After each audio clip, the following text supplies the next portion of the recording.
Good morning, everybody. We'll start in a minute.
Okay, everybody, welcome to the 20th of February meeting of the Transit Commission.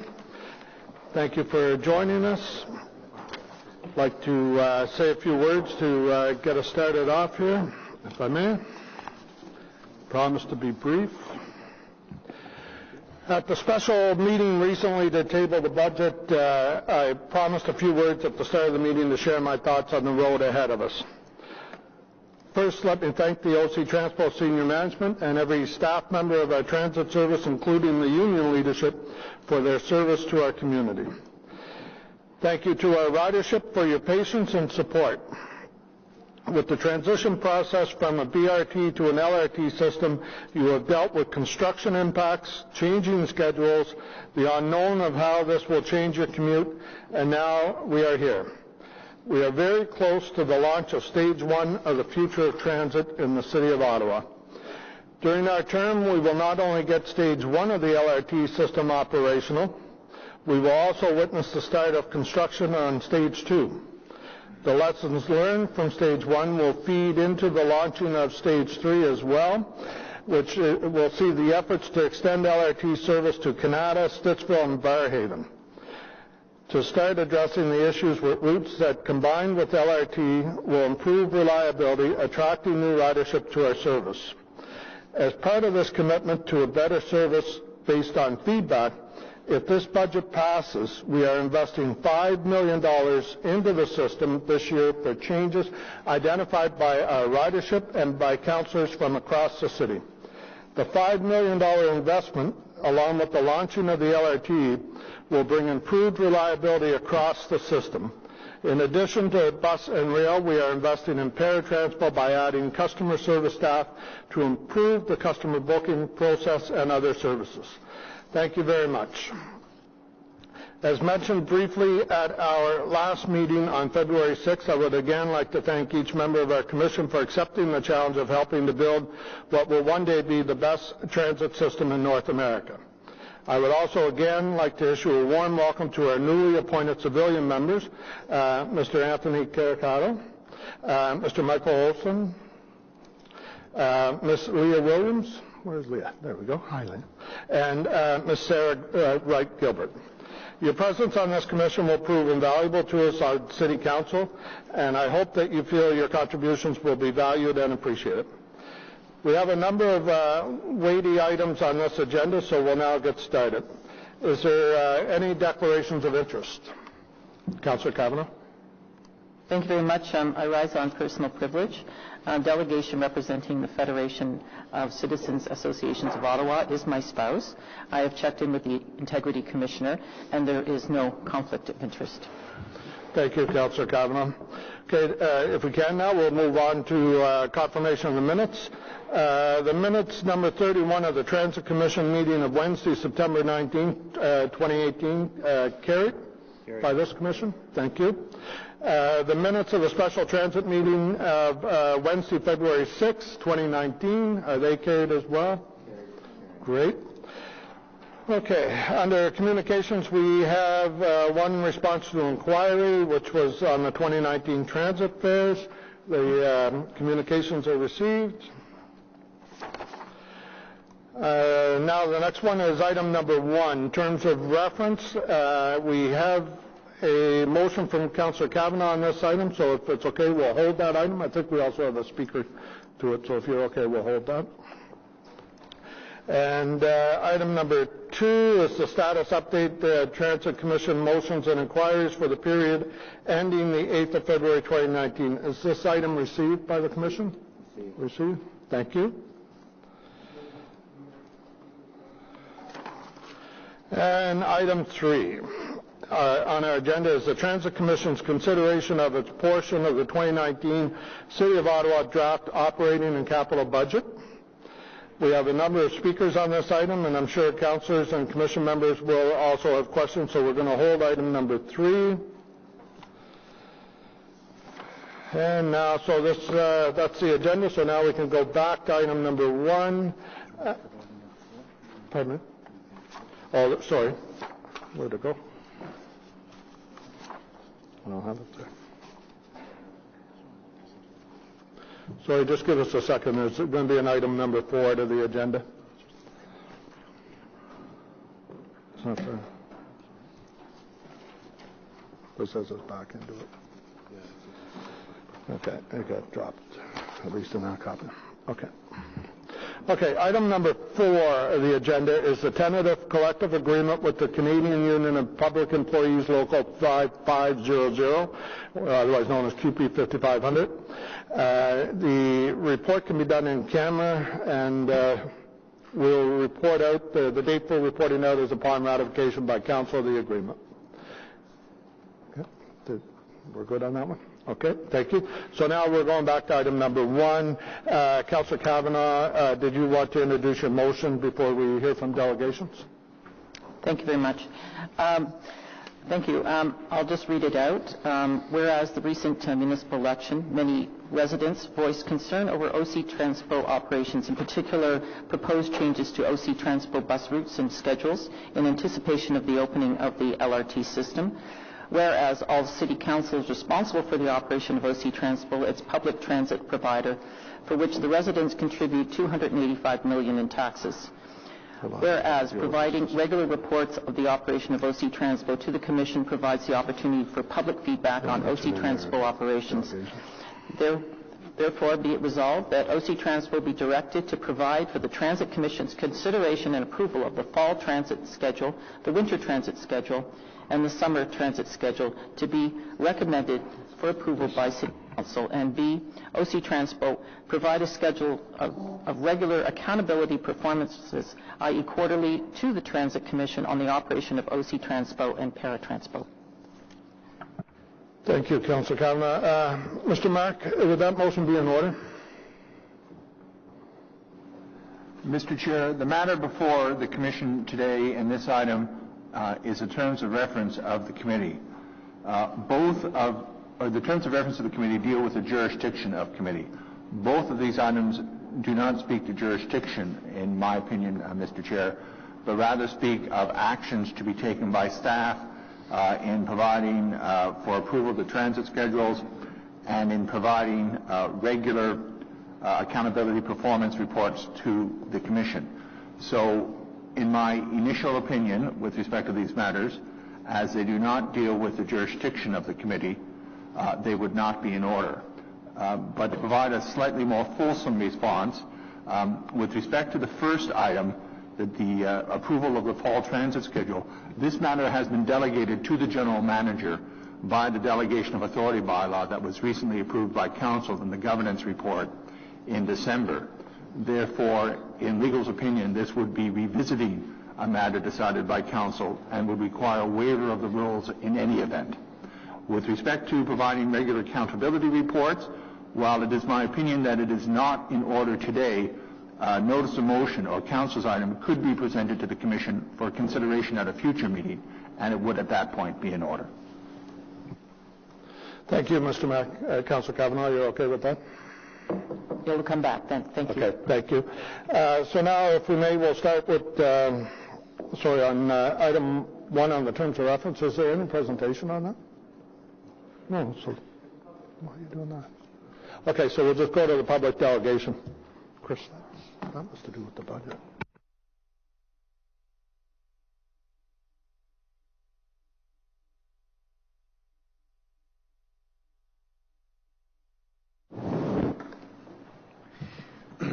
Thank you, Mr. Chairman. My name is Alex Cullen. I'm the Vice President of the Federation of Citizens Associations, which is an umbrella group representing some 50 community associations here in the City of Ottawa. Our association, our umbrella organization, has a transportation committee of which I am chair, and we are very interested in supporting the city's goals with respect to transit ridership. One of the issues that we want to bring to our attention is the need to ensure accountability over this major city responsibility for which most of us pay taxes, and that is the provision of public transit services by the city's Transit Commission. In the recent municipal election, the FCA heard, and I'm sure you also heard, much public discussion regarding the quality of service provided by OC Transpo, particularly as we transition to light rail transit. We believe the current governance structure under which the Transit Commission, which only reports to City Council on its global budget, fare structure, and labor negotiation mandate, is not sufficient. We believe City Councilors, particularly those whose residents pay the urban transit levy, about $280 million, should also be accountable for OC Transpo's operations. So we did want to request that the terms of reference for the Transit Commission be amended so that operational issues such as the fall transit service, the winter transit service, the summer transit service are also considered by the Transit Commission for recommendation to City Council in a manner that's similar to which other city standing committees operate. In this way, councillors will be better able to act on constituent concerns, be held accountable for its actions. One of the reasons why this is being presented is simply because when we have been before this commission before, we have found that city councillors have a particular responsibility to their constituents, but must come here as public delegations. Previous to 2011, the fall service report, the winter service report, the summer service report came to the Commission. Public delegations were heard because there's a public consultation process with that. The Commission would then make adjustments if necessary. Generally speaking, there weren't very many adjustments to make, but they did provide the opportunity for that if a sufficient case was made before the Commission, and it would rise to Council. All councillors who are responsible for the operations of OC Transpo Commission would then have the opportunity, if they so chose, to bring up matters that were not satisfactorily dealt with at the Commission level. 90% of the time is sailed through. But the principle here that the FCA is very much concerned with is accountability. Currently, the service changes that happen in fall, winter, summer aren't coming here and aren't rising to Council. And therefore, those councillors, and we certainly hear from our community associations who have concerns about particular bus routes, lack the opportunity to be able to raise these issues and have them dealt with by the people who are elected on our behalf to provide that service. So I appreciate Councillor Kavanaugh's attempt to bring the matter forward.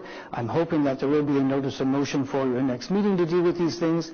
I'm hoping that you will see fit to have the service schedules come here so that residents can come and speak to you and say, yes, staff have got it right, but could you add an extra stop? Yes, staff have got it right, but could we have more frequency? Because only when you have those service schedules in front of you are you able to actually deal with those service issues. And there's only 8 members of council here. All 24 members of council are responsible for the operation and should have that opportunity to debate and vote on the matter. And I would repeat, some of you may or may not know that I've had previous experience with the Transit Commission in another life. This was the status quo. This worked very well for decades here at both Regional Council and the current City of Ottawa. So I'm representing the FCA on this. This is something that we've debated at our general meeting with our community associations. We would like to see more accountability. We would like to see more transparency. We would like to see these service schedules on your agenda rising to Council. Happy to answer any questions you may have, Mr. Chairman. Thank you, Mr. Cullen. Is there any questions? Councilor Bell? I have a question for staff, but For staff? Is there any questions for the delegation? No? Okay, thank you very much, Mr. Cullen. Thank you.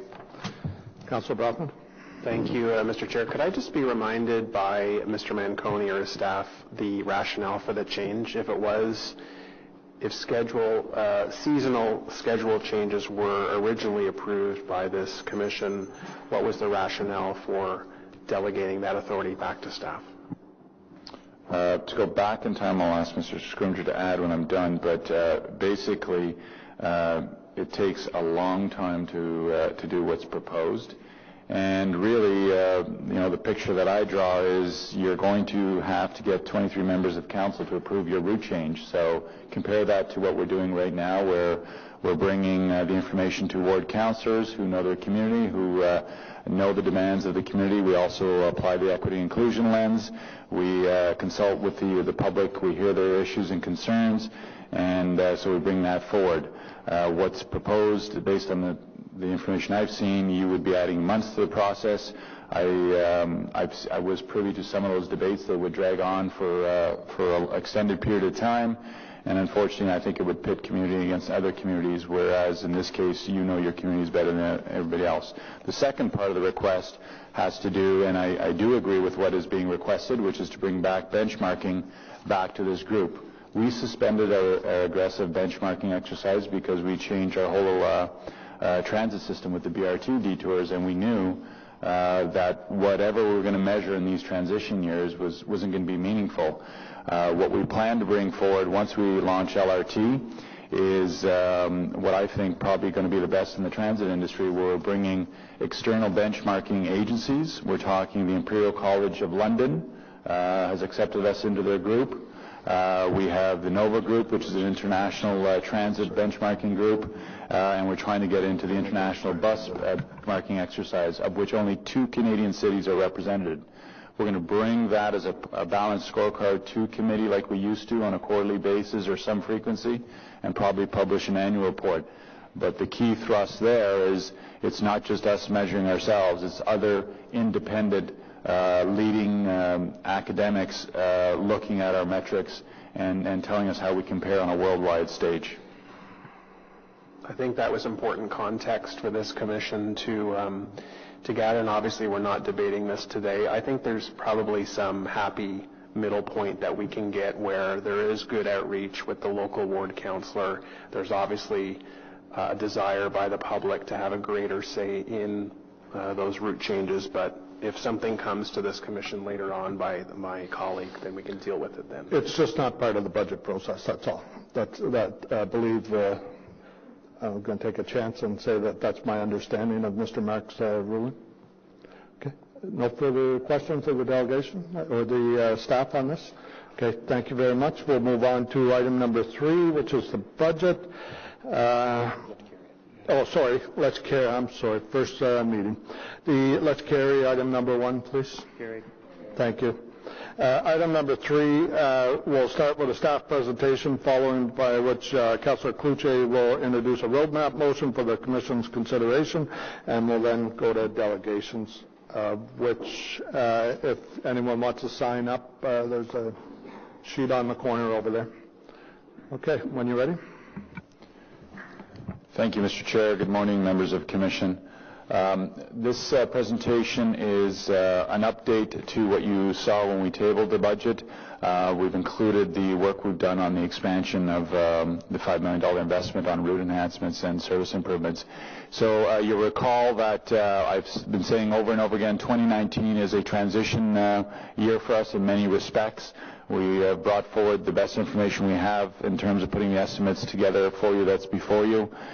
Most significant change in the history of OC Transpo, we're going to be moving to a true multimodal operation, bus, rail, very busy on the rail side and very busy on the bus side, and I remind everyone that those bus operations are just as critical as the rail, including para-transpo, so we're multimodal across all streams.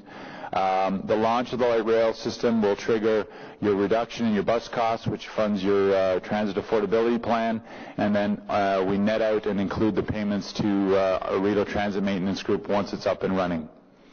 The key highlights, fares frozen until July 1, 2019. A reminder on that. I know Councillor Menard was asking about what the rationale was out on that. We were directed to freeze fares until the LRT was up and running. We took our best estimate as to the launch, which was based on Rideau Transit Group's date to us, so sometime end of April, and then Mr. Scrimger and his team have to factor in changes to back office systems and notifications and so forth. So July 1st was a logical date that we implemented there. Bus service expansion investment, I'll talk about that in a moment. We've got the updates on what we're proposing there. We are purchasing new buses. Contrary to what's been out there, and I'm pushing back a little bit on this, it's, I keep hearing ridership is down, ridership is down. No, ridership is not down. We had a 1% increase in 2018, and yeah, that's not a big number, but given all of the change, the challenges, the detours, and the challenges to our customers, who I am very sympathetic to, they've gone through a lot and continue to go through a lot. To have a 1% increase is remarkable. Forecasts of pre-LRT construction was we're going to doom and gloom, and our ridership was going to decrease significantly. So we've been flat the last year or so, and we got 1% in 2018. A reminder that we will continue to invest in our capital assets across all aspects of the service, including BRT, bus, shelters, and so forth. And I have a highlight sheet at the end of the presentation. We are increasing call center staffing and para-transpo. We've heard loud and clear from our para-transpo customers. They want better service. We are doing that. We're filling our staffing gap. We've also done some innovative work with our union to enable us to have a roster of job-ready staff to fill those gaps. And we're looking at technology for enhancements in the para-transpo service area. So the critical building blocks, you have your 3.5% transit levy that you've heard about in the last couple of months. We have the prorated share of our estimated 1.5% tax increase, and then the fare increase effective July 1 of 2.5% has been factored in, along with the free travel on Sundays for seniors, the ages 65 and higher, starting July 1, 2019. So it's a half year of that at $50,000. The 2019 ridership, we're forecasting about 97.8 million customer trips. That's approximately 1.5% higher. We do expect ridership to grow with improved service, not just on the train, but also on the bus service.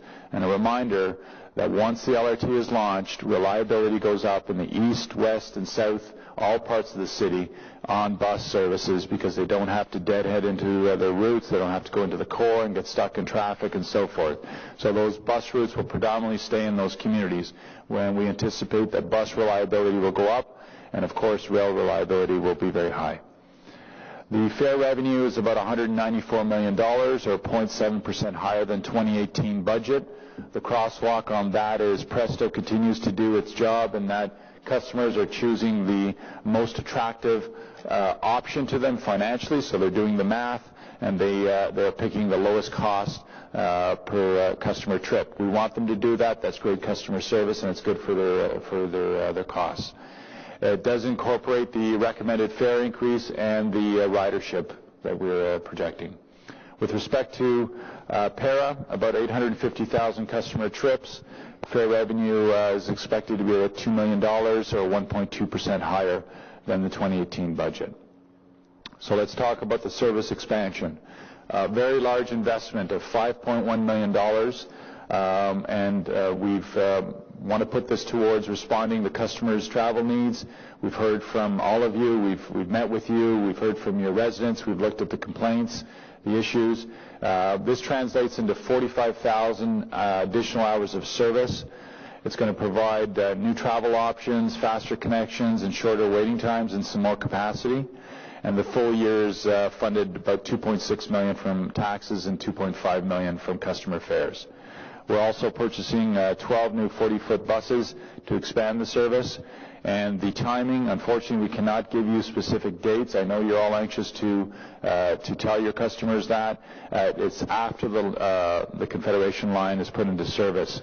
So with respect to how we came up with the list, we've evaluated service options from councillors and customers based on your feedback, travel needs, and operational observations. And obviously all of the approved standards that we have in terms of service requirements and what we're permitted to do.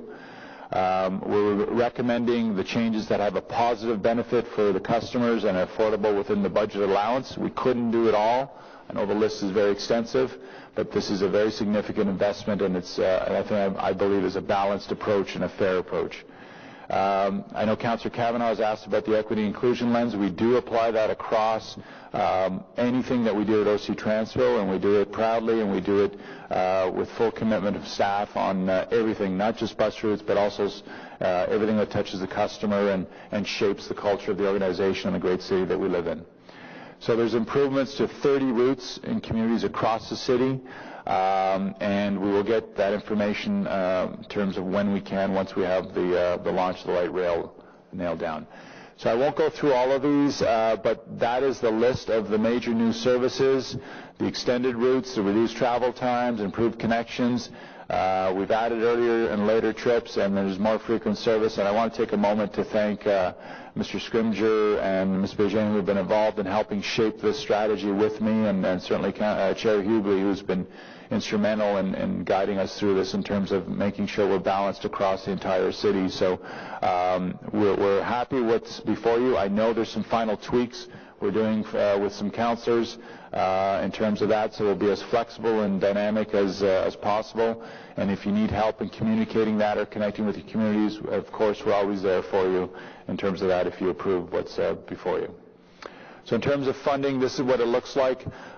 You manage a $575 million operating service. It's very large. Transit operating costs are about $435 million. There's contribution to reserves about $75 million, and then debt charges of $65, and a very small contribution to an old pension fund. And then with respect to funding, how do you pay for that? Property taxes, about $299 million. Customers bring in about $196 million, and other revenues about $79 million. That's advertising, charters, and things like that. So in terms of the target, we have a $13.8 million target.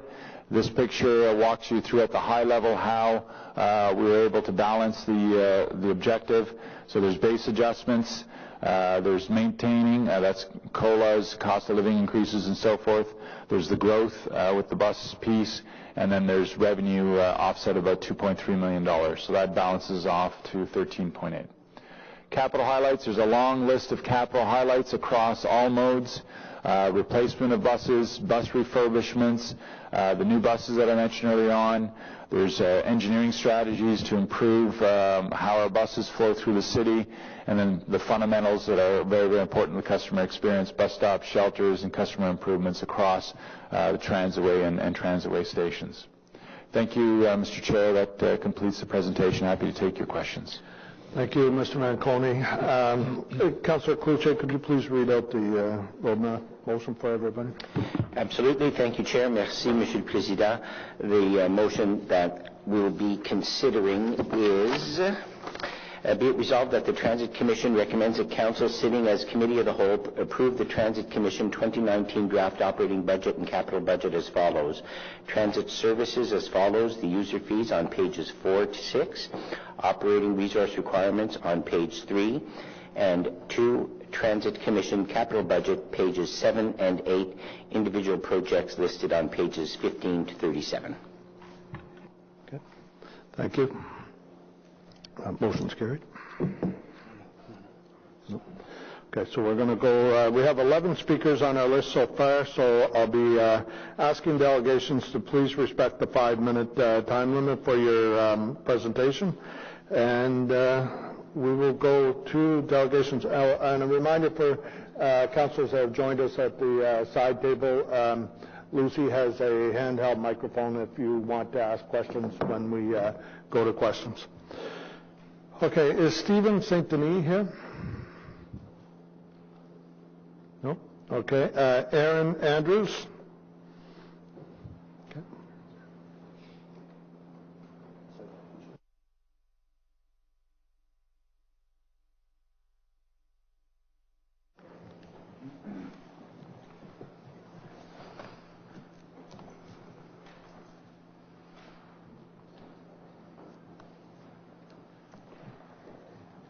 Thank you. My name is Erin Andrews. I'm from Ottawa, and I'm a member of the Healthy Transportation Coalition. I'm concerned about the global climate crisis that we're facing. I'm concerned about the housing crisis, and I'm concerned about the equity and affordability of this city. In this context, we need to think seriously about our emissions as a city and focus on making our transit service work for everyone in Ottawa. One of the first projects of the Healthy Transportation Coalition was researching and advocating options for low-income bus passes and circulating a petition asking the city to implement one. We were able to collect over 3,000 signatures, and our campaign was a huge success, ultimately leading to the Equipass, which now exists. But the cost of the Equipass, at a 50% reduction from the regular monthly pass, is still very high. At $58.25 per month, it still represents a major expense and a barrier to many people. Until very recently, I relied exclusively on transit to get around the city. It took me an hour and 45 minutes at best to travel from my home in Heron Park to where my parents lived in Pineview. Though only a 15-minute drive, the trip required me to take 2 or even 3 buses. These difficulties and the high cost of transit mean that people who can are choosing to own private automobiles and drive to destinations they might otherwise bus to. I had a car when I was still a student at the University of Ottawa, but I almost never drove. The U-Pass made the bus the cheapest option for transportation, not to mention greener than driving. Driving is now sometimes the economical choice because gas is so cheap and bus fare is so expensive. These are choices that regular people are making every day, because the buses are inconvenient and the cost of transit in this city is so high. This incentive structure is not the way to reduce private automobile use, to increase ridership, and to cut greenhouse gas emissions. Ridership has been down since 2011, and despite the population growth, it has never reached 2011 levels, not even with the 1% increase this past year. There are 3 issues to consider here. Finally, firstly, the transit system is inequitable. The draft budget for 2019 includes a fare hike of 2.5% for all transit fares, including low-income passes. The cost of transit already excludes many from using it, and raising the fares will only compound the problem. We must freeze fares to ensure that everyone can access transit to be able to get around. Secondly, the transit system does not provide adequate service. If we want to reduce our emissions and become a cleaner, greener city, we need a transit system that meets our needs. We need a transit system that is extensive and reliable enough that even those who could afford to drive will choose not to. We've achieved this in some areas. Many who can afford to live near the transitway and work downtown choose to take transit for their commutes, but this isn't enough. To reduce congestion and fight climate change, we need better local connections to transit, so people living farther from the transitway and the light rail are also well served. We need better connections between suburbs, where lower income people tend to live and where lower paying jobs tend to be located. Finally, if we do not improve the equity and efficiency of our transit, we are not doing all that we can to address the climate crisis. We need to radically shift our priorities as a city away from the car and towards modes of transportation that are both more equitable and more environmentally friendly. To this end, we need 2 key actions. We need to freeze fares, especially the low-income fares, immediately. It would cost only $105,000 to freeze the Equipass, Community Pass, and Access Pass. And in the past week, more than 90 people have emailed the mayor and their city councilors to call for this freeze. This is something we can and must do in the short term. We could freeze transit fares for everyone by increasing the transit levy by 0.8%. Bold measures need to be taken if we are to increase ridership and address the climate crisis. Secondly, we must invest in transit service to underserved areas. We must strengthen connections to rapid transit in places like Vanier, like Greenboro East and Carlington, in communities without light rail service, and especially in low-income neighborhoods. Transit issues need to be considered in terms of the city's equity and inclusion lens. Raising transit fares, especially for people living on low incomes, is not equitable and it is not inclusive. We need an equitable and inclusive city where transit is affordable for everyone and serves everyone's needs. Thank you very much. Any questions for the delegation?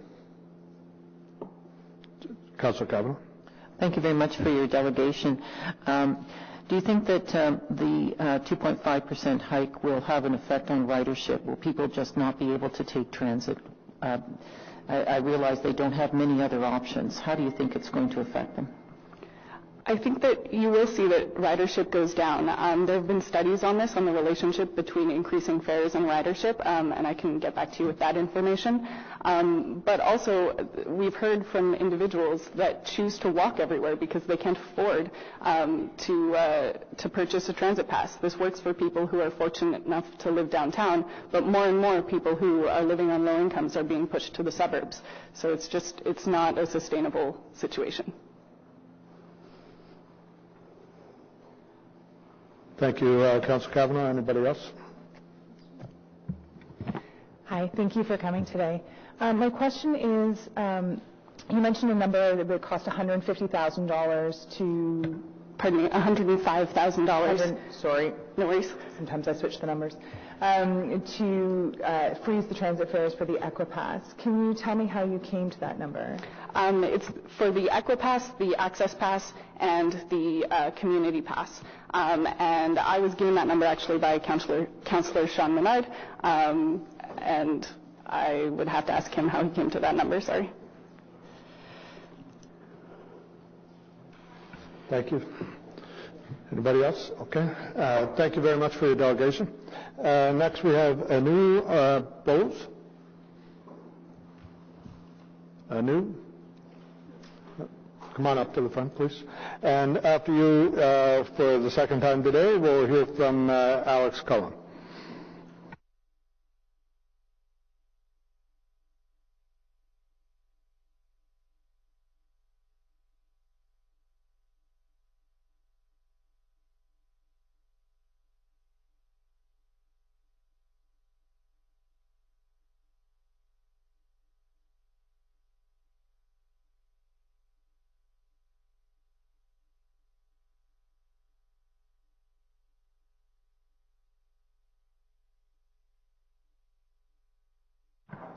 The coordinator of the Standing Committee for affording me this opportunity to appear. My name is Anu Bose. My husband and I live in Kanata North. We do not own a car because neither of us likes to drive. We like to be driven. We hold no driving licenses and depend entirely on OC Transpo and the occasional licensed cab. And we use Shanks's mare, street conditions permitting, which is not very good this year. In the interests of full disclosure, I'm a beneficiary of a senior's pass. OC Transpo has many positive public goods qualities. It reduces our carbon footprint and makes us users feel very good about our choice. I'm not an advocate for free transportation for all, but of appropriate user charges based on an equitable system of discounts or subsidies. To me, OC Transpo suffers from three interrelated deficits: financial, service provision including access, and governance including management. And I will confine my remarks to service provision and access. I am here, ladies and gentlemen, to voice my disquiet at the inequitable system of discounts provided to holders of seniors passes and Equipass holders that are reflected in the fare structures. There are three lenses with which I'm going to look at these two categories of pass. What is the composition of the groups enjoying these discounts? What is the level of discount provided to these two groups? And what criteria are used to determine the level of discounts that should be provided to these groups? If you look at the seniors' passes, these allow seniors to ride free on Wednesdays. It's described as a unique feature of Ottawa. And the freebie was valued at $1 million a year. While campaigning, His Worship the Mayor promised this same group another fare-free day, a jolly Sunday. and his campaign said it would only cost a mere $100,000. Now I pay $44.50 for my monthly pass, and the discount rate there is a mind-boggling 62%. There are 7,000 seniors passes sold every month, and the value of the discount is $5.8 million, plus $1 million for a free fare Wednesday. Now that's a $6.8 million subsidy to me. The sole criteria for enjoying this seems to be the age of the pass holder, and the ability to pay is not taken into account. It is further reinforced by city mums and dads who believe that we seniors have paid our dues, whatever that means, and therefore are entitled to every imaginable privilege and discount going. In an op-ed to the Citizen on February 12th, 2 members from the Council on Aging conflated age with poverty. This is extremely misleading. Indeed, as many seniors who live in this relatively affluent suburb of Kanata North own cars. And it's not surprising that the specific routes they cited in the article aren't suburban routes at all. Translating the issue of poverty and access to public transportation as one that concerns seniors is useful for promoting the agenda of an interest group, but deflects attention from public policy directed to the real access problem faced by the poor, as my colleague Erin also has said. The Equipass is described affordable monthly transit pass, and it's supposed to be a low-priced transit option. It's a well-accepted fact that individuals and families who live well below the low-income cutoffs, which are set by StatsCan, will likely devote a larger share of their incomes to necessities. For these individuals and families, public transit is also a necessity, but often not affordable. OC Transpo has estimated that 8,800 people in Ottawa are eligible, but an average of just 2,600 passes, fewer than 30%, are sold. EC 101 says that the high cost of the pass relative to income is a purchase decision. Ms. Bowles, if you could wrap up, please, at your 5 minutes. I will indeed. I have 4 recommendations that I would bring before you. Delay the implementation of the proposed second fare-free Sunday, the fare-free day for seniors Sunday. Decouple both the seniors pass and the Equipass from the full fare discount formula now in effect until the apparent equity issues are resolved. And OC Transpo should be directed to report on the applicability of the Calgary fare model that is based both on the ability to pay and age, and improve service on the routes that have high senior take-up on fare-free days. Thank you for hearing me out. Thank you, Ms. Bowles. Any questions for the delegation? Okay, thank you very much. Mr. Cullen? And after Mr. Cullen, it will be Margaret Dunn and Asaf Mitta? That's right. Hope I said that right. Okay. When they come up, so 3. Thank you, Mr. Chairman, and thank you, members of the Commission. I'm here as representing the Federation of Citizens Associations, as you may recall. We're an umbrella group representing some 50 community associations across Ottawa. We are a forum to discuss issues important to our residents, including, amongst other things, budgets, taxes, and programs that affect the quality of our lives in our neighborhoods. Last year, we appeared before the Transit Commission and recommended a fair strategy study in order to maximize transit ridership. We supported the Equipass, and we asked for more resources for Transpo. We are pleased that City Council did adopt the Equipass plan, albeit it's a little expensive, but it's there anyway. But we are here again to talk about a fair strategy to maximize transit ridership. The city's current transportation master plan sets out a target transit modal share for Ottawa to increase from 22%, that's the 2011 number, of all transportation trips to 26% by 2031. Unfortunately, I'm sorry, John, I have to say this, since 2011, transit ridership has declined from 103.5 million rides in 2011 to 97 million rides in 2018. I'm pleased to see that there's going to be a modest bump up in 2019. But this occurred despite a population growth of Ottawa of over 6% in the same period, and employment growth as well. While a number of factors have been identified in contributing to this ridership decline, fare increases in excess of inflation clearly have had an impact on ridership growth. The regular adult monthly bus passes in Ottawa have increased by over 24% from 2011 to 2018, while inflation has increased by 11% for the same period. The FCA supports the City Council Transportation Master Plan objective of increasing transit ridership and the public investment in expanding public transit infrastructure as a means to achieving this goal. Certainly, the public investment into light rail transit is significant, consuming by far most of the planned TMP capital expenditures to 2031. Of the nearly $4 billion for all new infrastructure and services contemplated in the TMP for walking, cycling, roads from 2013 to 2031, $3 billion is related to transit.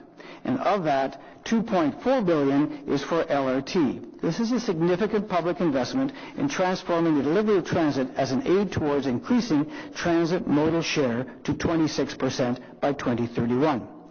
FCA members expect that the transformation of our existing transitway system to light rail will have a positive effect on transit ridership, but believe that the new LRT infrastructure alone will not be sufficient to reach the city's transit modal share target. Consequently, the FCA is recommending that the City of Ottawa review its transit fare structure in order to maximize transit ridership as a means of achieving the city's target. Lastly, the last point I have to make about our presentation here, and this deals with Transpo. Transpo has been an ongoing issue before this Commission for years. You will hear from us, you will hear from others about the adequacy or inadequacy of Transpo service to meet demand. It is an expensive, highly regulated process, and simply increasing the budget for Transpo to meet inflationary pressures, I should say, is not sufficient to meet demand. So we support other organizations, you will hear from other organizations, asking for more resources being devoted towards Transpo. If not now, better take a good look at it because it's not meeting current demand. Happy to answer any questions you may have on behalf of the FCA. So Brockington. Thank you, Mr. Chair. Mr. Cullen, I think you and I both hold degrees in economics, is that correct? That's very true. So some goods, regardless of the price, the demand will continue, goods that are absolute necessities in our lives. Others, like jewelry, inelastic demand, people can give that up. But for bus fares, and I don't know the exact reasons why ridership plummeted a decade ago. I know 20,000 jobs were cut in the federal public service here in Ottawa. I know gas was $1.40 a liter. Some people substituted driving for bus at that time. Uber came into effect 2013, 2014. So there are other reasons other than fares. But I think it's a very relevant point that you and other speakers today and yesterday have made about fares. Other than an analysis, because we tend to do a lot of studies and reports at the city, what fare do we specifically have to focus on? The previous speaker was interesting because she mentioned the fact that maybe not all seniors need or should be paying a discounted seniors fare. They can actually afford to pay a bit more, and she recognized the discount in aggregate that's being given up by the city. But where should we focus specifically on fares? So the first element is there are elasticities. This is how much demand will vary according to price for transit. Mr. Scrimger can tell you all these elasticities. They exist. The second issue is you need a fare strategy to maximize ridership. You have two target groups. You have those who don't have a choice. They don't have a car. They need to get to work. They don't have a choice. That's inelastic. They don't have another choice. But the bulk of your ridership, particularly at rush hour, they have a choice. They have cars. And the car is the competition.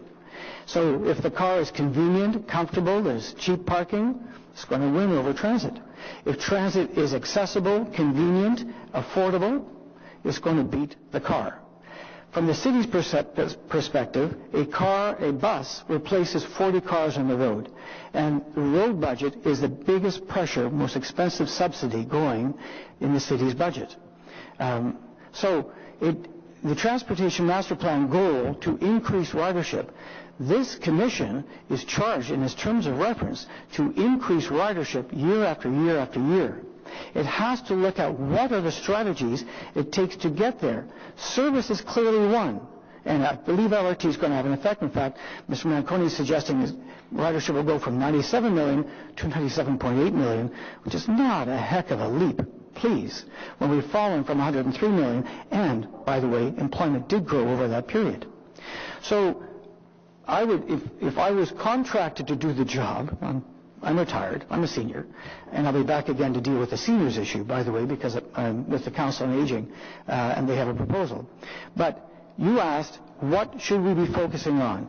You would be focusing on the fare levels that would, and the assorted policies that go with it, because you have a parking strategy coming up in June. That is another policy issue. You have service issues, which you place budget constraints on. We've seen, if you wanted to put more money into transit, I'm sure Mr. Manconi won't object, but you're also facing your population that sees fares and taxes. So the City of Hamilton puts 60% of its budget taxes towards transit, 40% from fares. That's not Ottawa. Ottawa is 45-55. That's a political decision. But from the selling this issue to the taxpayer is quite simple. If we invest in public transit, we reduce the pressure on building new roads, widening new roads to accommodate more cars. You can see it on the Queensway. They widen the section from Maitland to the Carling crossover, and it's filled up with cars. So you have a transportation master plan that says you're supposed to increase transit ridership. We know price is a factor. You should ask your staff to look at best practices in other communities, other cities, because we're not alone in this, and see what will it take to attract more ridership. And that's what we're asking. That's what the FCA is asking.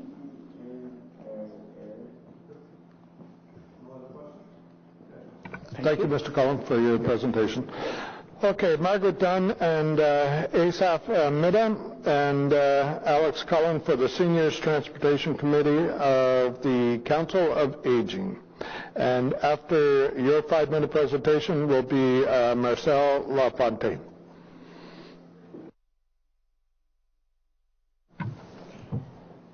Thank you. Good morning, and I appreciate this opportunity on behalf of the Ottawa Seniors Transportation Committee of the Council on Aging, my colleague Asaph Mida. We are both volunteers. Our proposal is seniors pick their ride-free day. We're proposing that the Transit Commission examine replacing the current Seniors Ride-Free Wednesday program with a more flexible program. It would allow senior transit riders to take free rides on any one day of the week on the day of their choice. We're referring to this initiative as Seniors Pick Your Ride Free Day. The benefits to this proposal that we see, it relieves the pressure on seniors having to make their appointments and errands using the transit service on Wednesdays only. It empowers senior transit riders to choose the day that the ride-free will be best suited to their needs. They can prioritize that day and their ride. It can be accessing health services, social participation, volunteering, learning and retirement, their choice. It incentivizes more riders to use transit and the Preston card. We are concerned that the Evaluation Framework Report for Age-Friendly Ottawa 2017 identified only 23% of seniors were using public transit. Now, we know seniors in the core are regular and dedicated users of OC Transpo, but we see this proposal as an opportunity for OC Transpo to market to seniors who may be reluctant to use transit and to boost ridership throughout the system. This proposal would reduce overcrowding on popular routes that have been identified. Routes 11, 12, 14, and 85 in particular have been identified as operating at near or full capacity on Wednesdays. This proposal is supported by a significant proportion of seniors groups and agencies through a survey that was done through the Council on Aging e-Blast. And we distributed the proposal widely and had an 88% support rate from those who responded. This proposal would also identify OC Transpo as a leader in innovative programming. We see the benefits for the city and seniors to be significant. We expect the cost to implement this initiative to be low. We have ideas on how this can be achieved. We welcome the opportunity to work with your staff. We're here today requesting that the Transit Commission consider the merit of this proposal, Seniors Pick Your Ride Free Day, and direct staff to report back on its implementation. Thank you, councillors. Thank you. Questions for the delegations? We'll start with Councillor Eglark. And then you. No, Keith, then you. There's a mic up there. Yeah. I guess the question I have is how do you even do that? So you asked for direction from the committee to send those off to look at how much. But you have an idea, and my question is, you must have some ideas how you want to implement that. I'm just trying to think how you monitor that to make sure if I used it on a Tuesday, I can't use it again on a Thursday. Or what are your ideas in that regard? So we know that OC Transpo expects the bulk of its clients to use the Presto card. And we think there's an opportunity to program the Presto card. That's one option. Not everybody uses the Presto card. We're not the scientists, the data managers, or else we would come forward with a fully formed proposal dealing with that. But we would like staff to have a look. You are an economist, Alex, so you usually attach a price tag. Usually cost it something. Well, that's why we're asking staff to look at it and report back. By the way, I'm speaking because I'm chair of the Ottawa Seniors Transportation Committee. Margaret Dunn and Asamita have been over a year working on this proposal. And there's very strong support for the proposal. So the challenge that we want you to address is Seniors Pick Your Ride, Senior Free Ride on Wednesday is overpopular. We find too many seniors not being able to find seats on their buses and having problems using that day to get to their appointments. So we're looking for a means not to add to cost, but to spread the load across the week. So we're suggesting Pick Your Ride Day. If there's another solution, we'd be happy to hear from it. But we would appreciate it if staff could look at it, come back to the commission, and then tell this is how it can be done. Maybe it can't be done this way. Maybe it can be done another way. We would be all ears. All we know is we have a problem, and we're asking you to fix it. So two quick follow-up questions. So your pick a day, that's pick one day a week, or is this in addition? No, build on the mayor's idea of 2 days a week? No. It is simply making what happens now for Wednesday transferable through the week, so the senior can choose. Is it Friday I go for physio? Is it Tuesday I go to the hospital? Is it whatever day it is?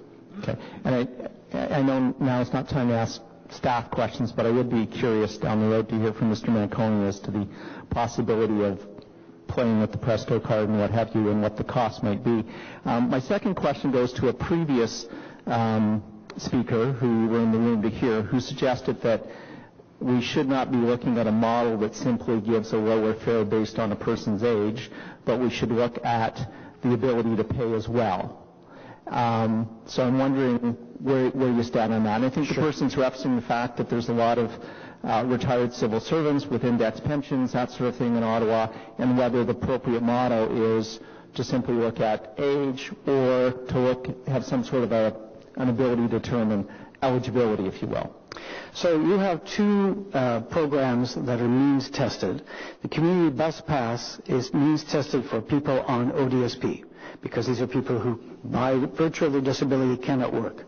You also have the Equipass, which is means tested around the poverty line. That's on an income basis.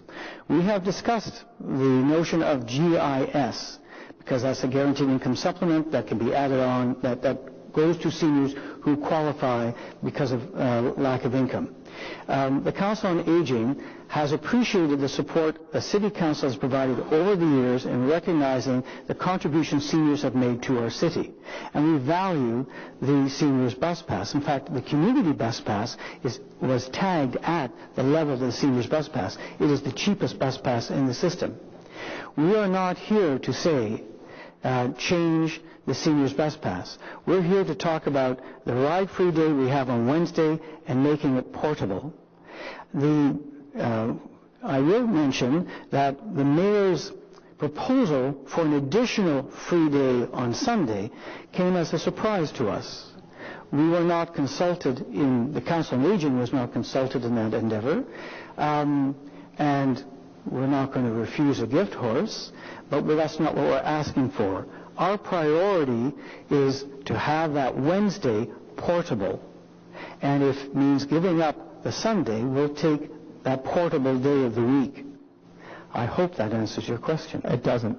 So what I asked you, and I appreciate you weren't here to speak to it, but what I'm asking you is the council supportive at looking at the model that the previous delegation referred to, which is looking at not only a person's age, but looking at what that person's income is, to determine whether or not they qualify for a pass?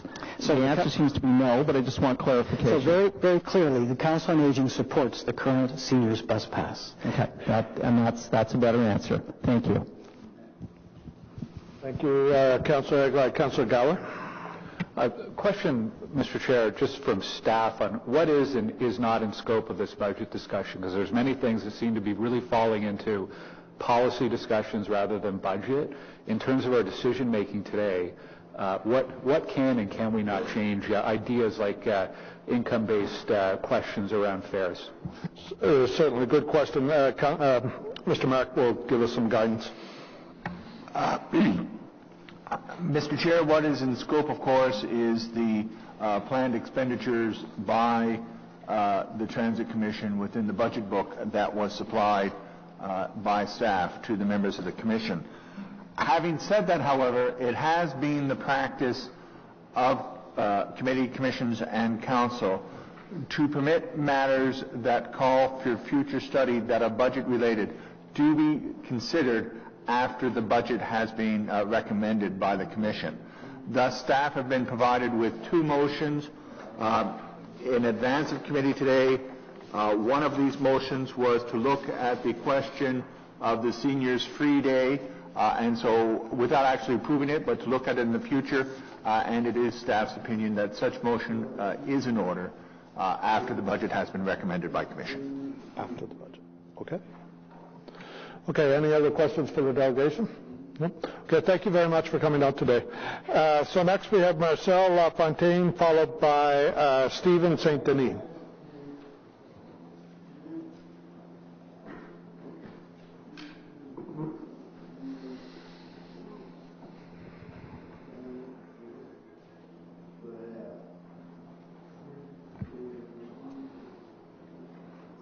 Welcome.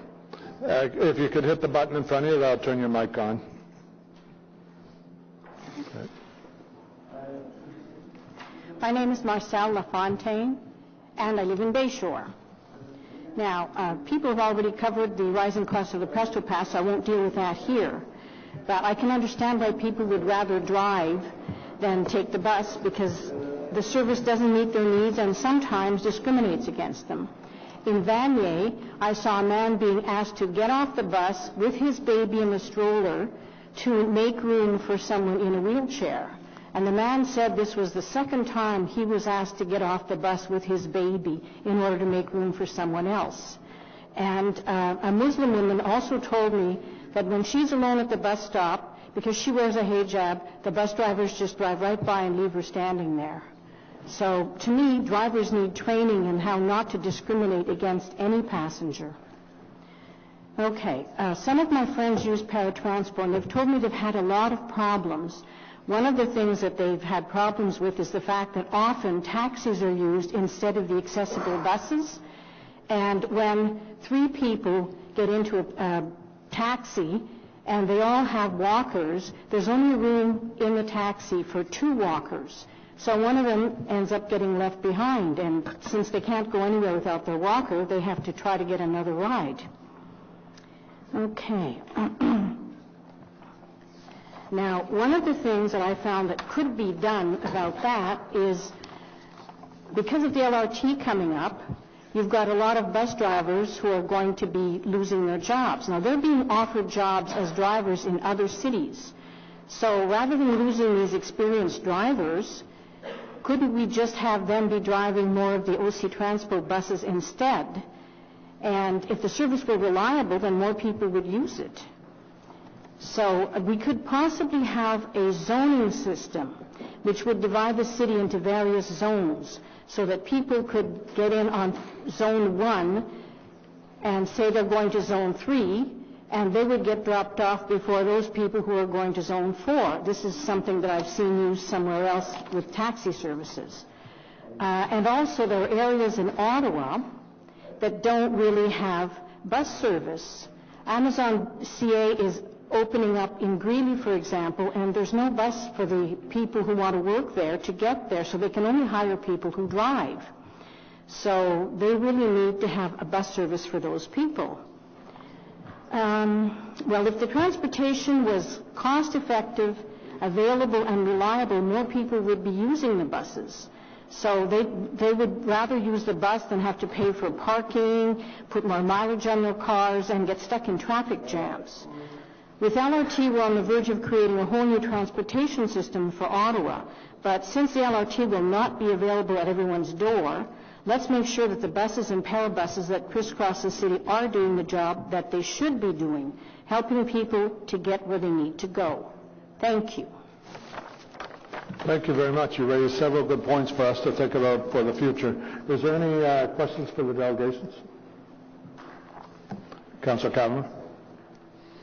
Thank you very much, Ms. LaFontaine, for coming out today, and it's very good to hear from you. What would you say your top priorities are? This is a budget hearing, and you've mentioned some things, but what is your top priority in terms of what you see as an improvement to the bus service from your point of view?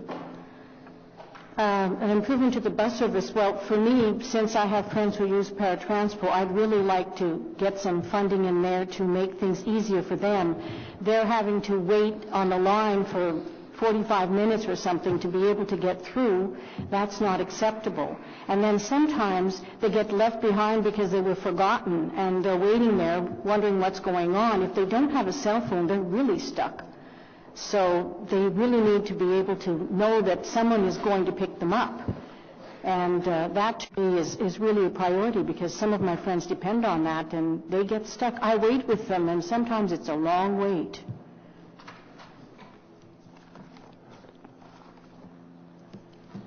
Thank you. No questions? Thank you very much for your delegation. Appreciate you coming in. So next we have Stephen St. Denis, and he'll be followed by Rob Brands.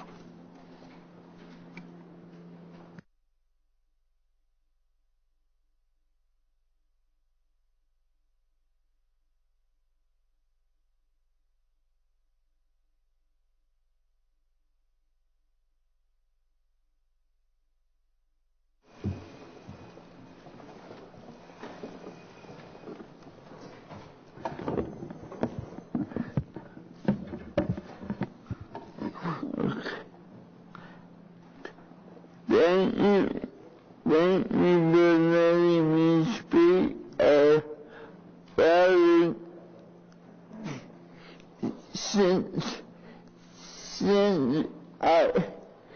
Since I hate to hear myself talk, I am submitting a written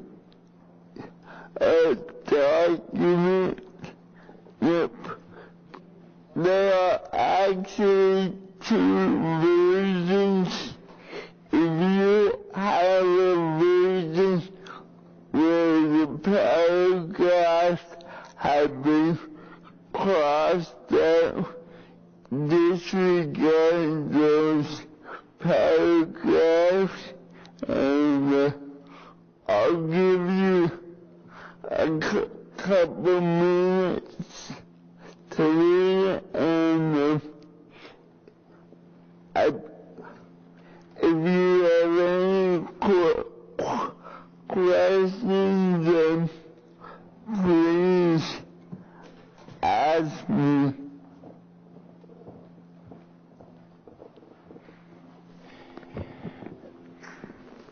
So, Mr. Saint-Denis, you'd like us to, you've distributed some documentation. You'd like us to read it and base our questions on what we're about to read? Yes. Okay. Thank you.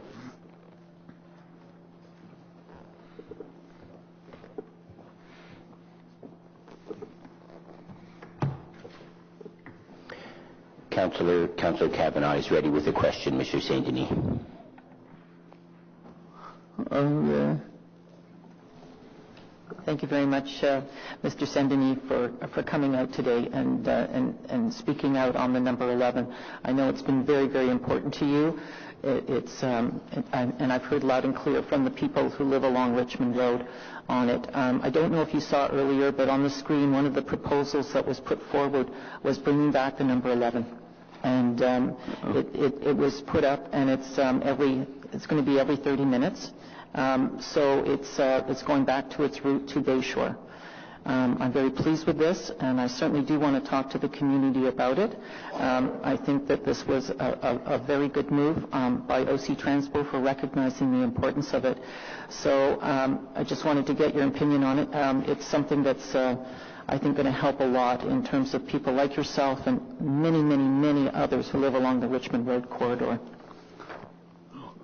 Well, I'm really happy to hear that. Unfortunately, the number 11 is just a symptom of a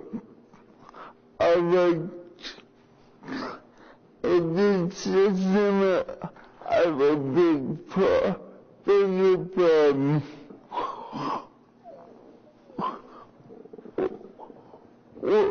What about the number 12?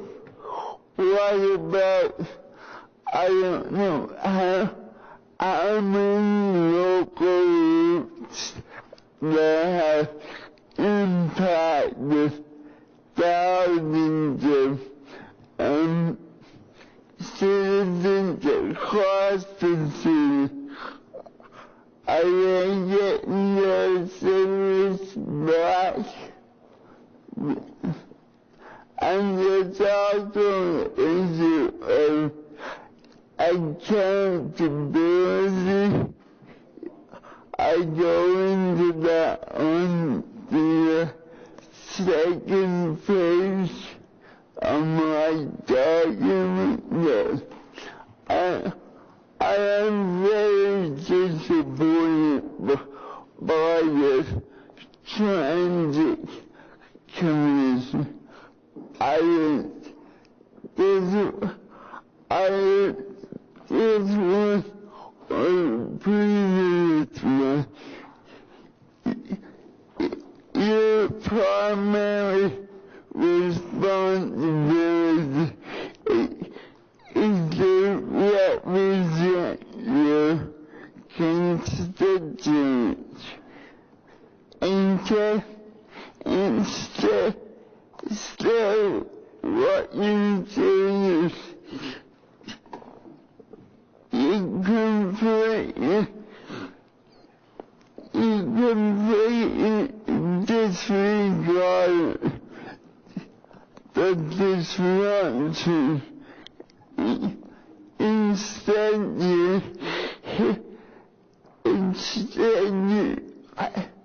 chose to hide behind this delegation of authority bylaw. Well, Judge,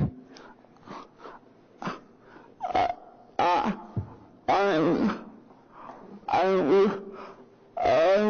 was a public servant for 32 years. I know what happens when politicians stick their noses when they don't belong. But when it comes to major decisions,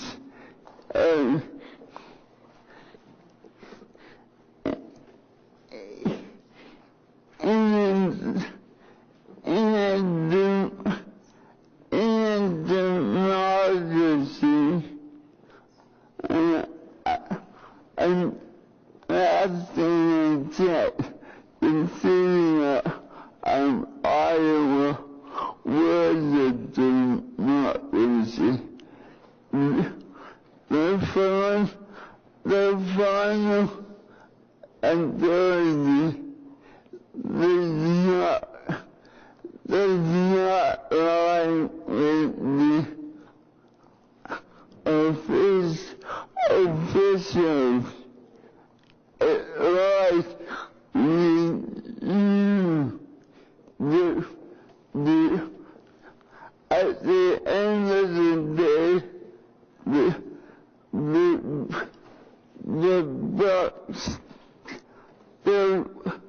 the buck stops with all of you, and if you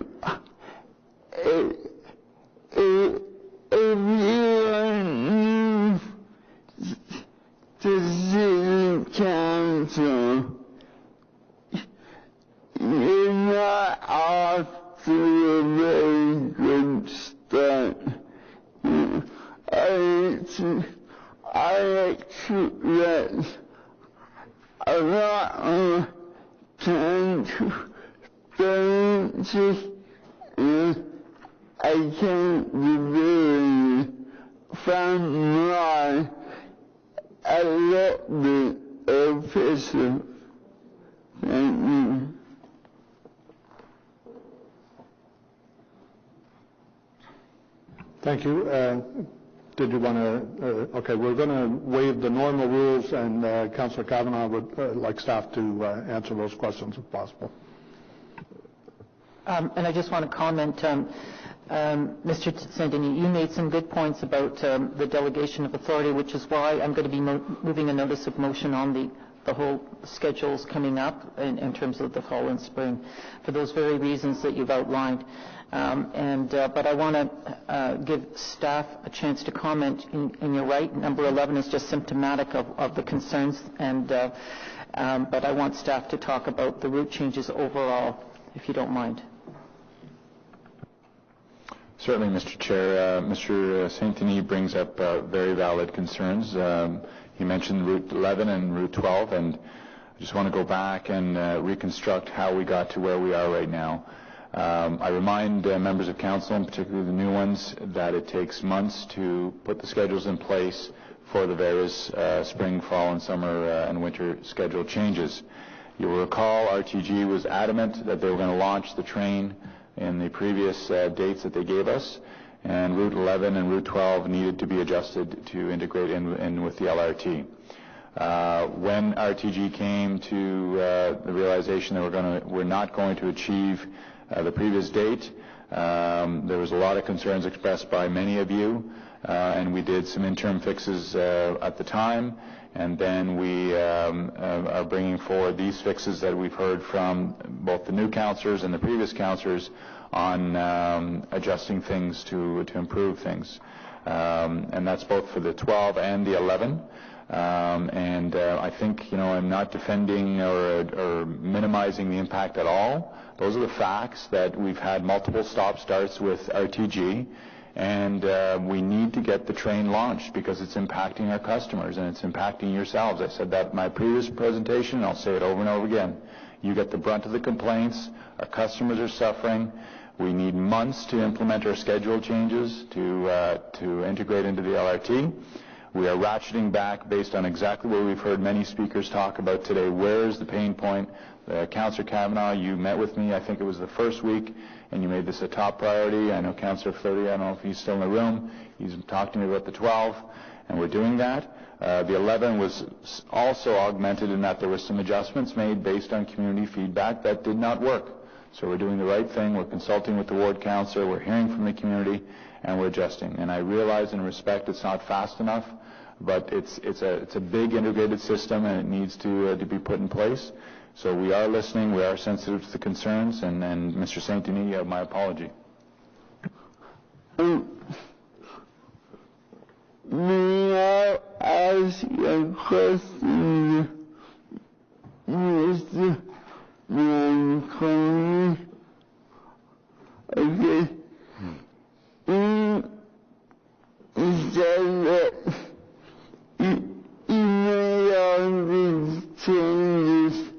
to integrate with the LRT. The fact is, if the LRT was up and running tomorrow, that definitely, can you tell me when's the next change that I'm going to make? Can you give me a time? Basically, you've got these 3 weeks. You plan to have a Christmas dinner for your family.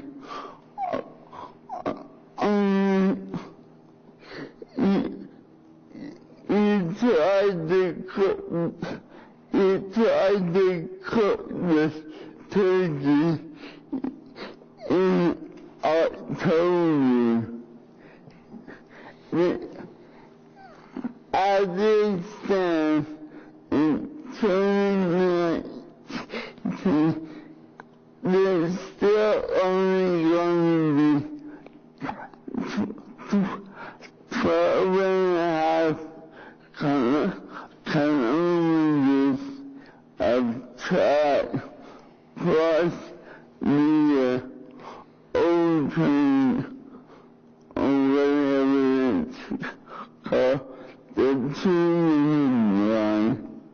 So that is not a system. So can you tell me what you had to make these changes now?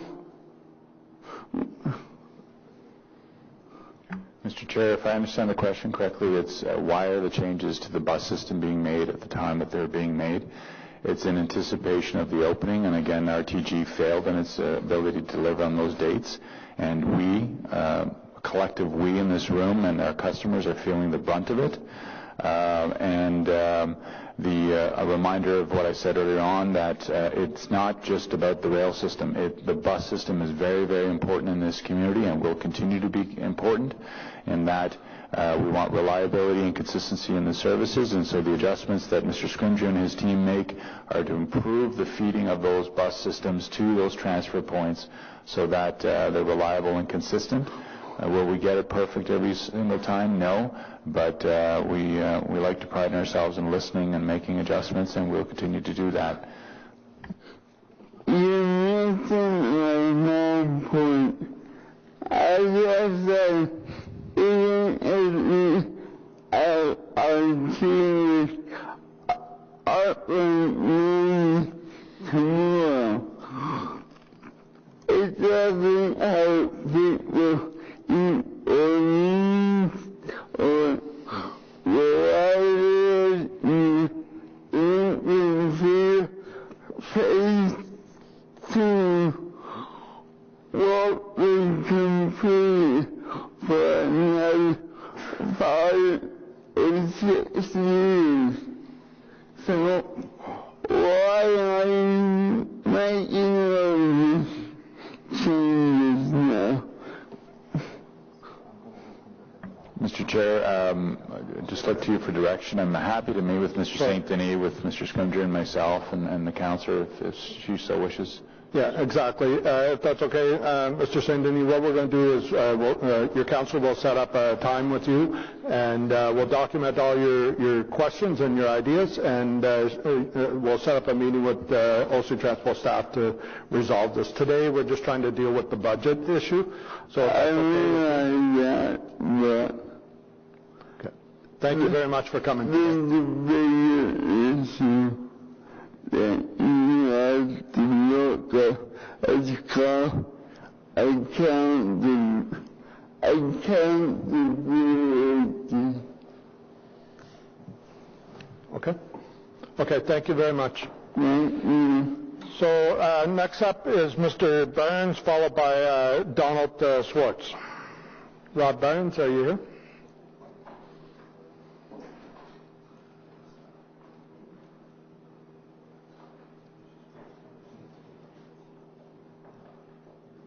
No, Mr. Burns. Okay, Donald Swartz.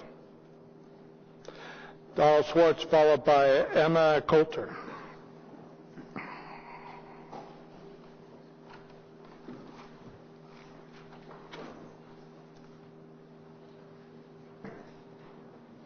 Thank you. Go ahead, turn the mic on in front of you. You have 5 minutes. How do you do that? Yeah, you're good. I'm good. Okay. Well, thanks very much for having us here. I'm with Free Transit Ottawa, and with me are Anne-Marie Waugh and John Woodhouse.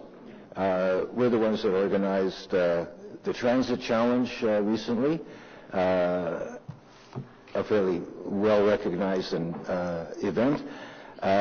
Previous to that challenge, we had held 2 public meetings in the city, one in Vanier and one in Bayward, where people came and talked about all the issues that they had with regard to OC Transpo, and not least of all its cost. And in light of that, what we wanted to do was to both publicize those issues and also get a sense of how widespread they actually were. And I think that the Transit Challenge showed that they exist across the city.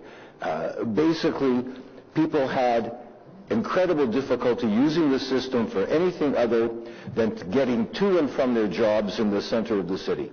And even then, they had all kinds of problems with reliability and making connections. These problems all reflect the fact that OC Transpo is a subordinate part of an overall transportation system which prioritizes the use of the private automobile. And this has 2 big fundamental problems which go beyond the competence or any particular narrow issues. That system makes shopping, getting to appointments, participating in the social, cultural, and political life of the city difficult and at times impossible for the tens of thousands of citizens who can't afford the $5,000 plus it takes to keep a car on the road. This is a fundamental social injustice. Secondly, this prioritizing ignores climate change. The transportation sector accounts for 35 to 40% of the greenhouse gases that are the primary cause of climate change. Public transit produces 1/3 of the greenhouse gases on a per-trip basis compared to a car.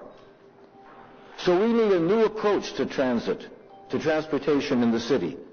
Public transit has to become the dominant part of our overall transportation system. And it needs to be run in the same way that our schools, our healthcare system, our police services, our fire services, and indeed the sidewalks are run. Okay? As a public, collectively financed public service that is freely available to everyone on the basis of need. Obviously, this means paying more taxes. But those taxes will be increased by significant savings, starting with the $1,400 that you pay a year for a bus pass, right? Reducing the costs of using the car, of having to have a car, reducing the cost of treating the pollution and accidents that are associated with the car-dominated system. We want to see a start in this budget. Number one, we are calling for a fare freeze as a way of signaling to the city that OC Transpo and the council recognize there's a big problem, a fundamental problem with how we've been approaching things. Secondly, we want a significant pilot on free transit.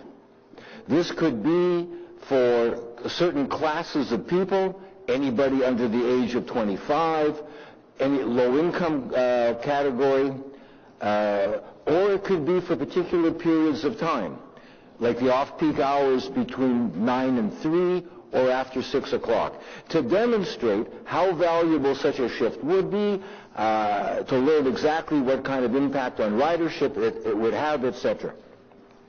And lastly, we want a task force to look into the system as a whole. A task force that is led by transit riders and with significant participation from transit drivers. All of this is well within the means of the city. It could be financed by a small property tax increase, together with increases in parking fees, which have been frozen since what, 2008? Well, bus fares have been going up by 2.5%. 30 seconds left. I'm done. And increasing development charges, plus some reallocation of money from quite pointless road expansions, which will only be overwhelmed by more cars in a short period of time. Thank you very much. Thank you. Any questions for the delegation? Thank you, Mr. Chair. Thank you for coming today. How would you justify the increase in tax levies as a result of free transit to those residents who do not currently use transit? You mentioned that those who use transit, much like myself, would save approximately $1,400 per year as they wouldn't need to purchase a pass. But for those who do not use transit but do pay city taxes, how would you justify the increase in levies on those residents? Well, how do you justify the levies for health care, or for sidewalks, or for police? You say these are public services that should be available to all citizens on the basis of need. You don't have to pay to have a policeman come to your door if you're robbed. They come. If there's a fire, the fire services come. They don't care whether you have money in your pocket or not. It's a mark of a civilized society, I would think. Thank you for answering my question. Thank you, Mr. Chair. Thank you. Member Wright-Gilbert. Anybody? Councillor Kavanagh? Thank you very much, and I'm glad you raised climate change, because that's certainly an important issue. And we are talking about a budget, but this is something that's we have a budget on our economy too. We have our environment rather, so we have to take care of it. What is your opinion on e-buses? That's one thing that I've heard a lot about recently, and so far I've heard of new bus purchases, but we're still working on diesel. How would that affect climate change? Well, I think that the technical issues are complex. From what I've read, shifting to e-buses will certainly help, but we do need to be aware of the incredible energy costs involved in, above all, in producing the batteries on which they run. So there are improvements in terms of reducing greenhouse gases, but those kinds of technical fixes are not going to substitute for systemic shifts, like moving from a car-dominated transit system to a public sector one. It's part of it. There's a lot of pieces, I think. Thank you, Councillor Kavanagh. Okay, thank you very much for your presentation. Emma Coulter, followed by Heather Stetcher. Okay, and then Ian Mitchell after that.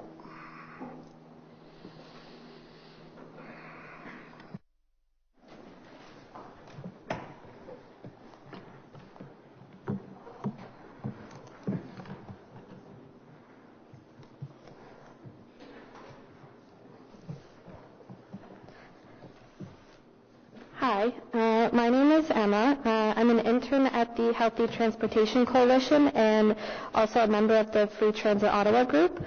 I'm here because I'm concerned about the proposed hike to the transit fares and the inequitable approach to transit development.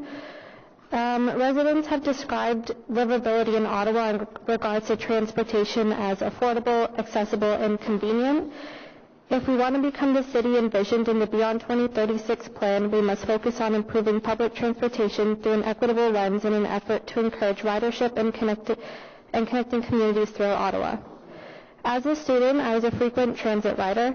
My central location, small radius of destinations, and U-Pass made the bus my first choice for getting around. My last year of school, I got a used car and I almost completely stopped taking the bus. My car cut my commute in more than half. It let me keep my job with irregular hours and gave me the freedom to explore the many vibrant neighborhoods in Ottawa that seemed too out of reach before. Through my bartending job in a neighborhood near Hogsback, I met my softball team. Without my car, I wouldn't have been able to work at that place where I met my team, wouldn't have been able to access the diamond to play, and wouldn't have been able to go out for wings after games. I discovered so many parks, restaurants, and shopping areas that I wrote off in my early years of school because it wasn't worth the trouble of trying to get there. My privilege of owning a car should not be my ticket to experiencing the community and experiencing the city and forming a community. The current transit system is neither affordable nor reliable. An unreliable and inequitable transportation system designed to cater to the 9-to-5 commute downtown makes transit inaccessible for people living on low incomes. And most people simply don't want to use it. It is crucial to focus on improving city-wide accessibility, both in terms of affordability and quality, so everyone's first and best choice is public transit. The implementation of the EquiPass was a positive movement towards increased ridership and increasing accessibility to transit for people living on low incomes. However, the 2.5% hike in fares threatens these positive developments to transit use while ridership continues to decline. The proposed fare hike and the failure to connect Ottawa communities that are further away from rapid transit ultimately prevents livability and forces people into cars, a direct contribution to the climate crisis. Not only does this show a lack of eco-conscious planning, but also demonstrates the inequitable approach to transit. 3 things are necessary for the sustainability of Ottawa transit. 1, freeze all fare hikes. Ideally, it would be nice if it was all free, but the immediate action should be to freeze the current fares because they're just too high. More specifically, the EquiPass definitely should not be increased. It is currently too expensive, and an increase in fares will only exacerbate the existing challenges faced by those who use it. People living on low income should not be subject to barriers that prevent them from maintaining employment and participating in their community. 2, we should invest in infrastructure that connects communities not in direct proximity to rapid transit and improves the reliability of current routes. A city that is built around public transit through an equitable lens rather than one that prioritizes developments for private automobiles and commuters is one that is more likely to facilitate livability. Finally, I think the impact of an effective transit system needs to be considered from multiple perspectives. Yesterday at the Environmental Protection, Waste and Water Management Committee meeting, there was some disconnect about the committee's relationship with transportation. In order to ensure cooperation and productivity among committees, there should be an interdepartmental working group, similar to that of the Affordable Housing and Transportation Group. In order for Ottawa to grow, we must focus our efforts on bridging these gaps. Deeper consideration needs to be given to those living on low income so they are not excluded from opportunities to thrive.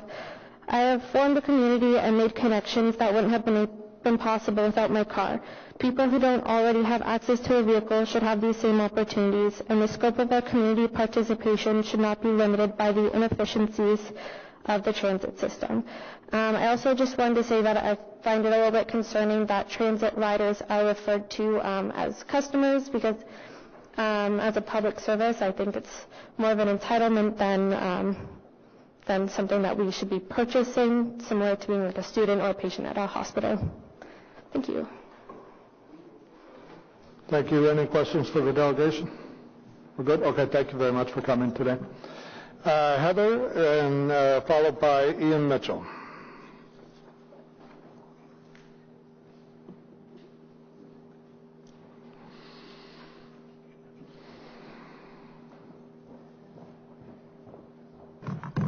Hello. Sorry. Before I try to talk, as many of you know, because I presented before this committee numerous times, my name is Heather Stetcher, and I'm one of the many Ottawans who live with multiple disabilities, specifically a severe hearing loss and osteoporosis in my entire pelvis and hips. So I used my friend the walker. So I want to talk to you about several things to do with the budget and how it affects me and my community, and specifically my building that I live in. I live on Man Avenue in the Conservation Co-op right beside you both, to give you an idea, if you know where that is. So we have no less than 10, maybe more, people in our building, in our one building, that use various forms of mobility aids, from my walker, and other people who use walkers, to at least 4 people who use wheelchairs. Others use full-body crutches and canes. So this means we depend on being able to have an accessible transportation system. One of my neighbors who lives right across the hall from me was unable to get in her para-taxi because of the horrible job of clearing the sidewalk. That's not acceptable at all. And yes, it comes under OC Transpo because it was her way to get to the bus stop where the taxi was waiting. She then had the driver call the dispatch and tell them she needed a pair of bus. She was still waiting an hour and a half later when I came out to get my regular bus. That's an hour and a half, plus the time she had waited for the original taxi. That's not acceptable. And she works full-time. My roommate, or my neighbor who lives beside me, also uses a wheelchair. She has not been able to go into her work for weeks because she uses a wheelchair, and she can't get to where Paris stops. She works full-time. She's been working from home because she has the kind of job that allows her to do that. How many jobs allow people to do that are willing to hire somebody who uses a wheelchair? Not very many. So we get to raising the prices of the bus passes. One of the bus passes that we propose to be raised is the community pass, which is only you're only eligible vote for those if you are no DSP. That means you have proven that because of your disabilities, you cannot earn enough to live by yourself. We proposed in a report last year to get a 5% increase last year, this year, and next year. The government of that time cut it to 3% for last year. Okay. Less than wonderful premium. And yes, I would go up against anybody that I said. Cut it from 3% to 1.5%. What that means is that money, food. Heather? Yes. Oh, sorry, you've got 30 seconds left. I just want to give you a warning. Okay, I'll be quick. Food is coming out of every single person on ODSP's mouth because of the 2.5% increase. Because we're only getting 1.5%. So we don't have any flexibility. And the last thing I'll talk about is the online booking. I have been talking about needing an online booking system because of my hearing for almost a decade. Heather, could you please face the microphone so we can hear you too? Sorry. Yes, thank you. For almost a decade, I have been talking about the online booking system and the need for it. I have been told recently by somebody who goes to my church who works in the training department that there is a technology issue. If Toronto can have an online booking system, so can we. Okay, thank you. Thank you very much for your presentation. I think we're going to have some good news for you on that this year, so we're working on it. Any questions for the delegation?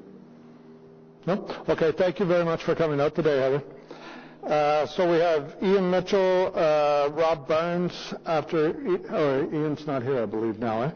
So Rob Barnes, is Rob Barnes here? John Redden.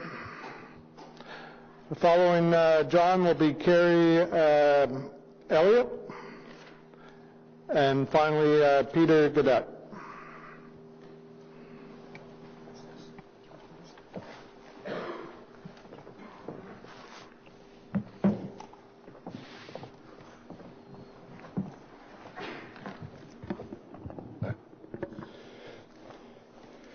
Good day, I'm John Reddens.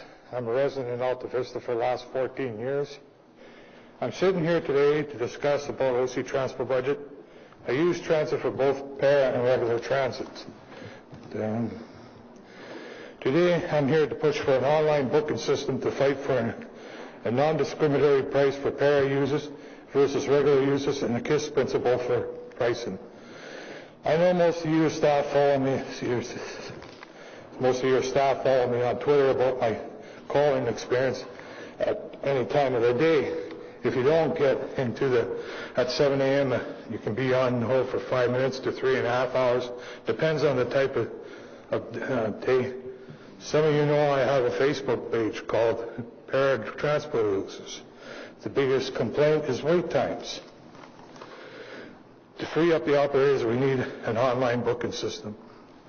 My fellow riders was told they pushed it back to 2020 from a customer service request. Senior managers, that is a priority.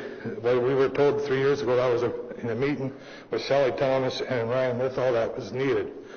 Well, I have to tell you, get off your butts, kiss others, and get to work. The pay structure has to be reviewed too.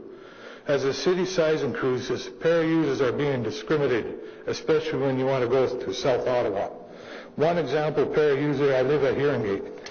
To go to the casino, I have to pay an additional fare from $7 to $8. But if I go from Orleans to Canada, it's a regular fare.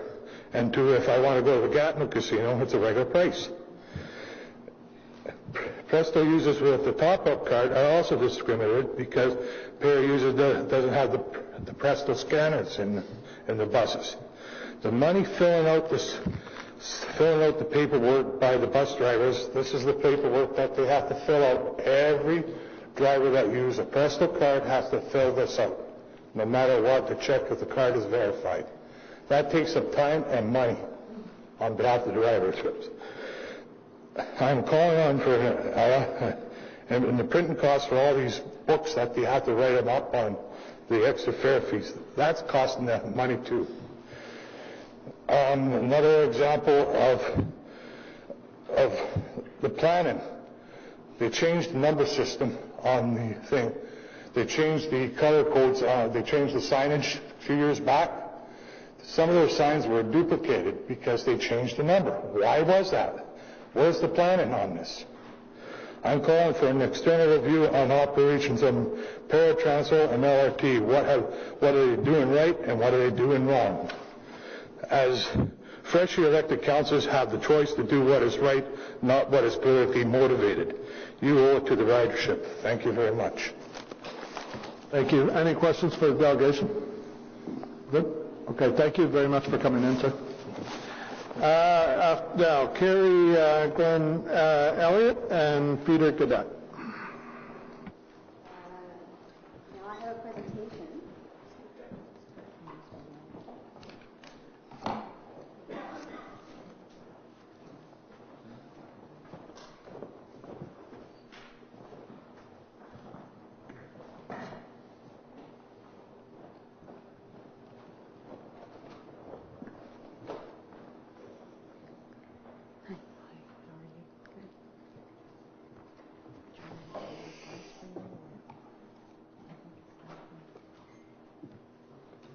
Can I sit there maybe? Can I change places? No problem.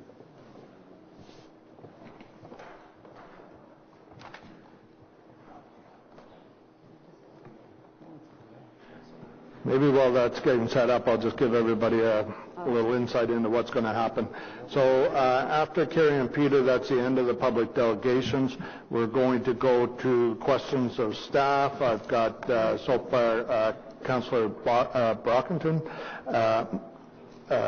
Commissioner Olson, Councillor Tierney, Councillor McKenny, and Councillor Dudas. Anybody else wants to get on that list? Okay, hang on. Keep your fingers up, and I'm going to write that down. Then, after we do questions of to staff, we're going to take a short break for lunch. And so far, we've got some motions from Councillor Kavanagh. If there's anyone else that has motions, if they could please get them to Chris so that he can process them, and then when we come back from the break, we'll go right to motions. So if we're done the questions to staff. Okay. Thank you. Are we good to go? Thank you. I'll just use the laptop. All right. Thank you. Thank you. My name is Carrie Glines-Elliott, and I have a bit of a presentation, just very, very quick, very short. I have a habit of speaking too fast, so if I start to babble, just wave, and I'll slow down. So when I'm talking about transit, I want to talk about transit as a very good public investment. I don't really have to sell you on transit, I don't think. I think everybody here agrees that transit is a good thing. It's more of a question of what we do, right? So here's a slide of Vancouver. I was looking at what other cities were doing for transit. I could have put up a slide for Seattle, I could have put a slide for Kingston, but I chose Vancouver. So in this example for Vancouver, in a very, very short period of time, only 3 years, Vancouver had a population growth of 6%. You'll notice their car ridership only went up by 4%. Look at the numbers for cycling and transit, 26 and 17%. It makes your heart beat faster, right? Amazing. The question is, how in the world did Vancouver do this? I mean, Vancouver taxpayers aren't any happier about paying taxes than people in Ottawa. Oh, I don't get the next one. I missed a slide. Okay. The slide that I wanted to talk about was about incentives and disincentives. The politicians in Vancouver understand a little bit about incentives and disincentives. You want to encourage people to do the right thing, and you want to disencourage. You want to put a cost on things that they don't want people doing.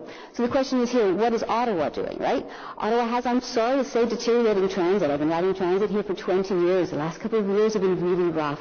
At the same time, our fares are going up, up, up, up, which is not really nice. And we're starting to see ridership drop.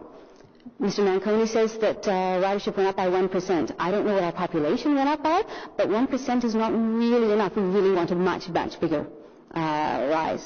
In the meantime, the costs for driving have not gone up at all, right? Our parking rates have our gas prices, we don't have any control over gas prices, but our gas prices are pretty much the same. And we're not really looking at trying to make Uber and Lyft contribute at all to anything to do with transit. And this is not working. Okay. Not working? So, what I would like to see Ottawa do, I'm sorry about the presentation not working. What I would like to see Ottawa do is I would like to see them produce incentives for riding transit, particularly things like freeze the cost. And I would like them to talk about raising costs of parking, of driving. This is the basic incentives and disincentives, and it just requires political will.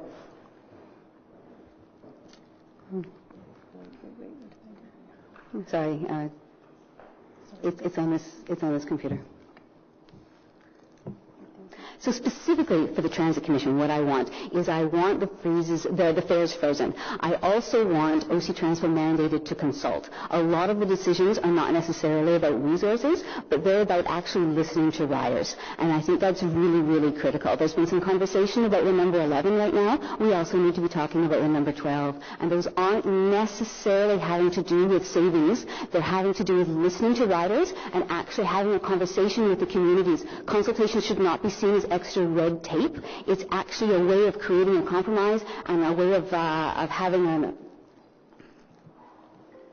sorry, I'm terribly distracted by what's going on right here.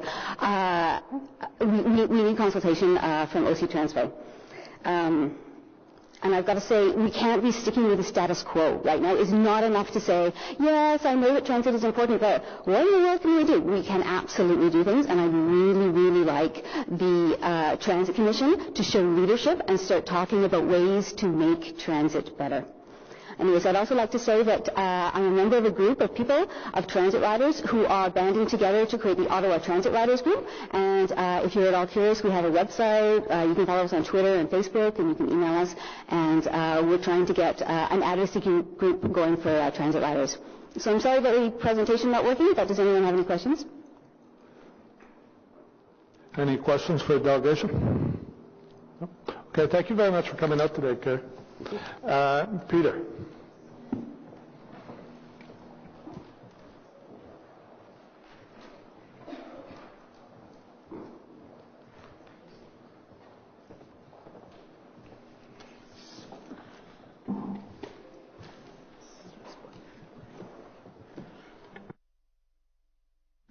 Thank you. Okay. Good morning. Thank you, Mr. Chair, and everyone here today. My name is Peter Guedette. I'm a graduate student at the University of Ottawa in chemical engineering. I moved to Ottawa in 2008 for school, and I've been here ever since. I've been using transit since 2009. I wanted to start by thanking members of City Council and members of the media for taking part in the Transit Week Challenge this past month. I think it calls for shedding some light on some ridership issues, and it speaks for a need for quality control, which is what I wanted to talk about today. So I wanted to emphasize that, in particular, the bus... Sorry. I haven't been speaking properly into the microphone. There we go. So the bus drivers aren't responsible for taking data on who's coming on the bus and how full the buses are getting, because they have to be paying attention to the road. That's priority number one. So what I propose is to put into the operating budget to have people take kind of a survey, have people on the bus seeing what's happening on the bus. I don't want it to be a breach of privacy. I want it to be more like a survey, a real-time survey of what's going on. So, for example, I started talking about bus capacity. So if a bus starts at stop A and 6 stops in, it's already full. So that for the next 4 stops, it is passing people by until it, say, gets to Herdman Station. It can let a bunch of people off, and now it can start taking people again.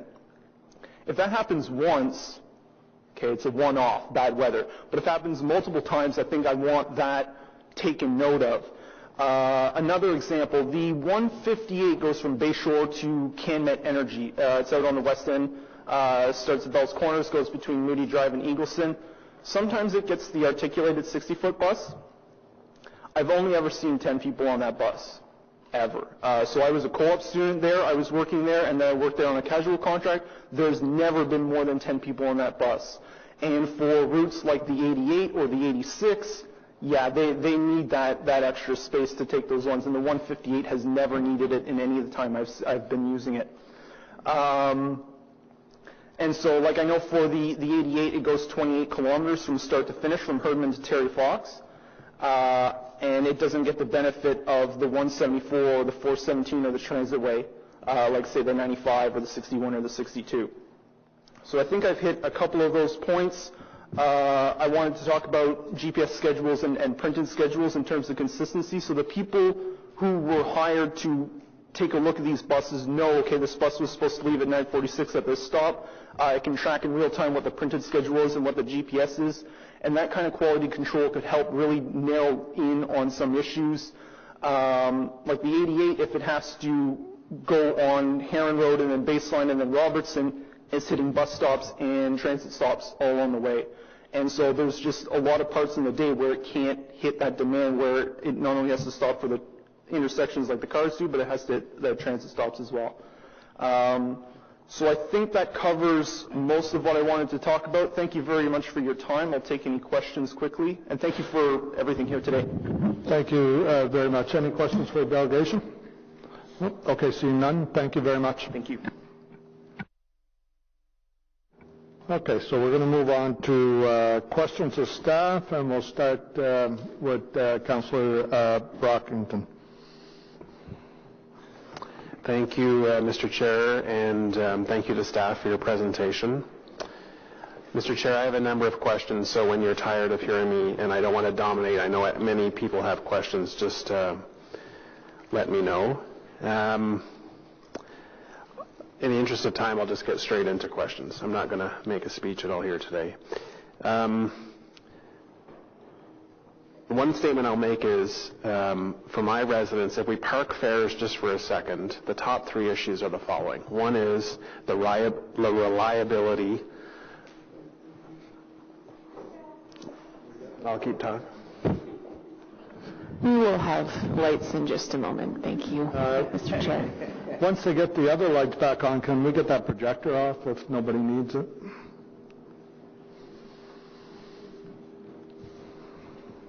It might take a moment for them to fully come up, but they are coming on now. Okay. Are you okay with? I can speak and enjoy the atmosphere. So the top three issues that I find for my residents are the following. One is the reliability of buses, the capacity on the bus, and route coverage, that is where buses serve now and where they don't serve. And like I said, I'm acknowledging fares, but I'm parking that. So I just want to keep in mind the reliability of buses adhering to their posted schedules, the capacity, that is the bus's ability to welcome passengers on, and the coverage.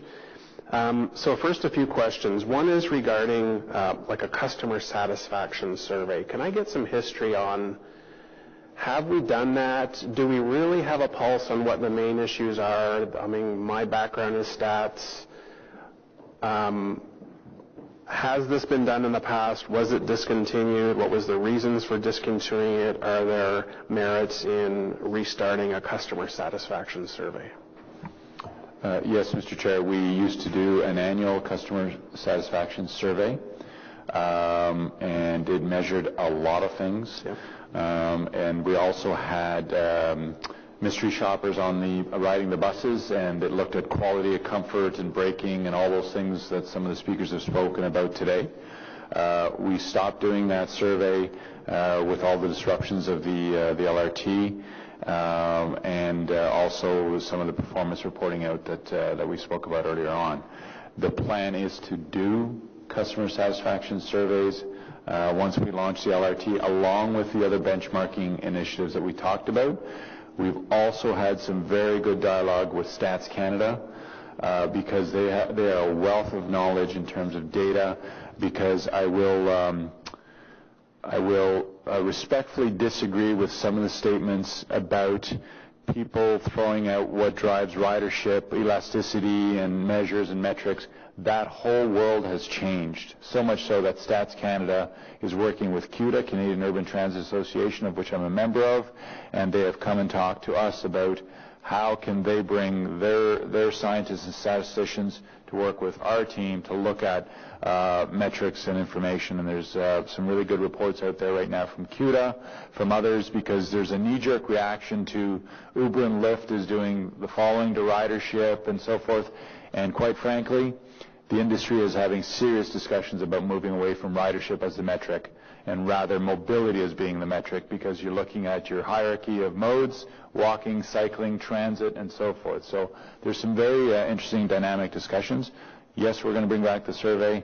Yes, we're going to bring back the benchmarking and the performance reporting, and we probably into some annual report also in terms of what we've done in other areas. On the issue of the Transpo booking system, what did the chair allude to that we're going to get? Are we going to get an update at our next meeting? Is there news?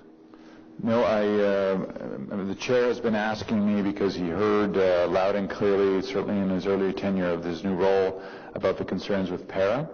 And the following is occurring with PARA. The online booking system, we've gone twice out to consultation with the PARA customers. We brought a report back to the former Transit Commission, and the results of that consultation was that they did not want online booking.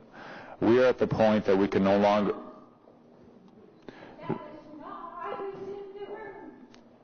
So the speaker that is speaking right now is very much in favor of online booking. We are in favor of online booking as staff, and we are going to bring back a strategy report to this commission saying that we need to move to online booking. There are a lot of customers that want it, and to the speaker's point, it drives out exactly the benefits that she is referring to. And the technology has advanced to the point that you will get that feel of Uber so that you know when your ride is coming rather than waiting at your door and so forth. We need to think through all that. Unfortunately, the consultation that occurred, they said they didn't want it at that time because of some concerns. We think we can address all those concerns, including preserving some capacity for those that do not have the ability or do not have access to the system. And the unfortunate part is right now we had to move on to other things, and so we don't have the capacity to launch that. So it's not like it's around the corner, but we will bring the best strategy forward, and maybe we can do some incremental implementation. I will need the support of Commission to say you want this. So we'll bring you that report, and if you endorse it, we will proceed with it. But the facts of that report are out there that they didn't want it at the time, and we went twice. And do you acknowledge that the status quo is not acceptable? The analogy I bring to it, what's the name of that company? If online booking is the equivalent to online purchasing right now, and imagine if Amazon didn't have those tools, I doubt they would be successful. And so our para customers need the best available tools to enable them to book. And it's not just online; it's a suite of tools. And we are confident we can address all the concerns of those that do not have access to that. I know Mr. Reddings was here. We spoke to him about that also. We've told the para community to speak loudly that they want online booking. Staff want it. They want it. There are some people in the community that do not want it, and we think we can address their concerns. When we look at the revenue side of the budget, your main two sources are fares and the tax levy that taxpayers pay. Is there any real opportunity to leverage other types of revenues? I know you get some very little bit for people who hire the bus or in that regard, but when you look at advertising, rental, is it just such a small, minuscule part of the budget it's not worth putting more resources into trying to expand that? Or how can we increase revenues without looking at the taxpayer? You can look to advertising. There's been some success in that area in other communities. There's been some failures. We are going to bring back a report on the advertising moratorium that we have on the LRT system because we wanted to freeze advertising in there and focus all of the available space to customer-facing information and safety messages and so forth. That will give you a bit of a bump. But unless you're prepared to give away all your assets, including your train assets and so forth, and get into major sponsorships, it's not significant in what we've seen. Ottawa is unique in terms of its market and scope and scale, but there are examples, if you go to Montreal and other locations, where there's things such as station domination, where a station is basically given over to one brand and they dominate that station with advertising. The report we're going to bring to you will spell all that out, and we'll also show you some revenue potentials. You note in your report that diesel fuel in 2019 is estimated to be $1.03 compared to 88 cents last year. Can you talk to us about the buying of fuel? Obviously, we buy a massive quantity. How do you lock that in? Is it possible when the prices are low, like at 88 cents, you can lock in for a fixed period of time? Can you just explain to the Commission how that works? Yes, Mr. Chair. I'll give you a high-level overview, and then Ms. Jasmine can assist. Ms. Jasmine has an amazing team that does fuel hedging strategies for us, and they do exactly what you're talking about, Councillor. They lock in at certain prices. They do forecasting and so forth. I'll just turn it over to Ms. Jasmine. She can elaborate. Yeah, as much as possible, we don't want to speculate in the market, so we have a very rigorous process and methodology that we use. We look 8 months out, and 8 months out we hedge and lock in for 75%. 8 months out after that it's 50%, and 8 months out after that it's 25%. So that's basically the methodology that we use. And my last question before I yield the floor to my colleagues is regarding the purchase of new buses, the 40-footers. In this year, given that we are challenged with capacity issues, that there are a number of examples and I'm sure colleagues have given you where the local 40-footer just can't handle the load that is demanded by the people in a particular neighborhood. Why are we putting all our eggs in the 40-foot basket and not having a mixture of 40-footers and larger buses where we need them? Mr. Chair, you're going to have that because of the fleet reduction with LRT. We're getting rid of the hybrid vehicles, so we will shift the articulated buses and double-deckers where they need to in terms of capacity and so forth. This is the additional 12 buses that nets out to manage this increased service. We will continue to do the quarterly adjustments that Mr. Scrimgeour does, because we do have, and this speaks to one of the comments from one of the speakers, we do have passenger counters on all our new vehicles that we buy. We have a good chunk of our fleet, and over time we'll have 100% counters, including on our LRT vehicles. So if I heard you correctly, some neighborhoods now that are served by 40-footers will, once LRT opens, and because of the shift of buses, have a higher capacity bus, either a double-decker or the articulated? Yes, that's correct, Mr. Chair. Okay. I may have more questions after, but I want others to... Thank you, Councillor Brockington. Commissioner Olson. Thank you, Mr. Chair. Mr. Manconi, thank you for your presentation. I have two questions this morning.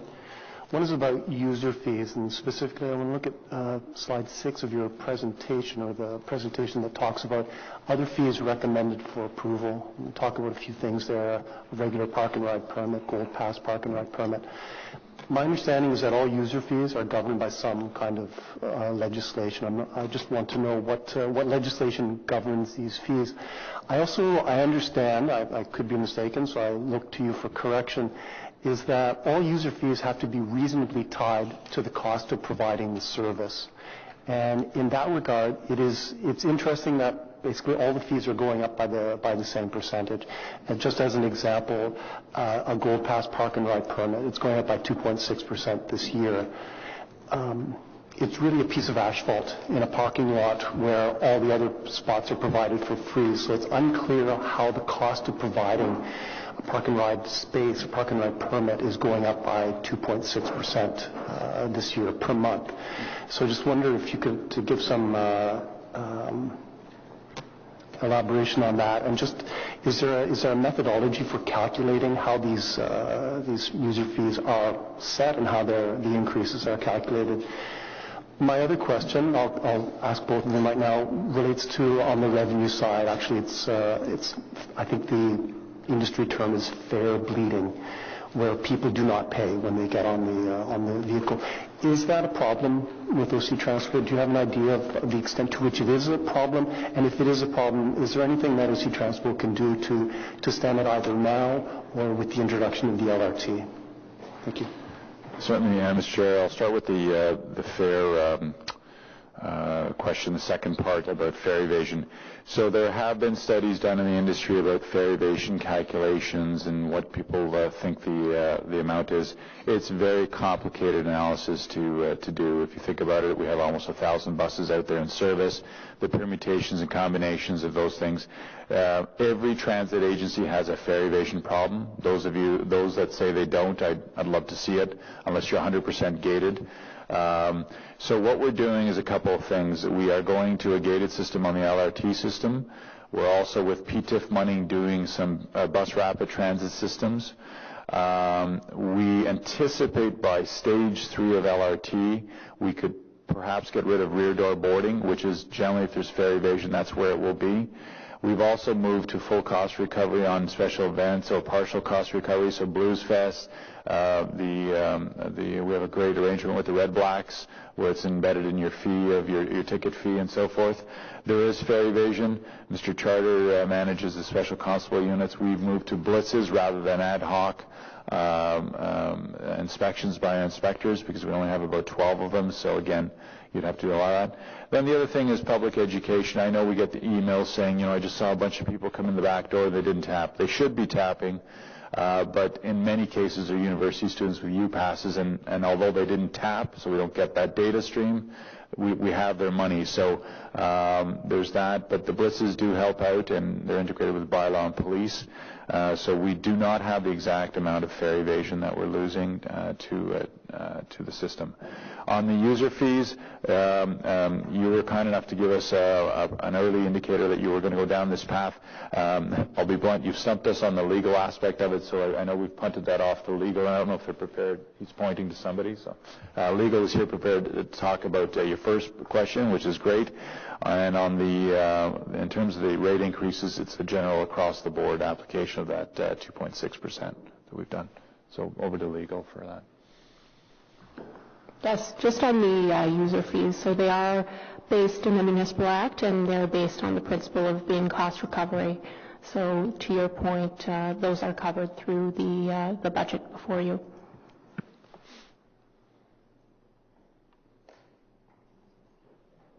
Sorry, cost recovered, but I don't understand, for example, for a Gold Pass park and ride permit, I don't understand how the cost, and maybe this is something to be discussed offline, I'm happy with that, just don't understand how the cost can be $60 a month for providing the permit.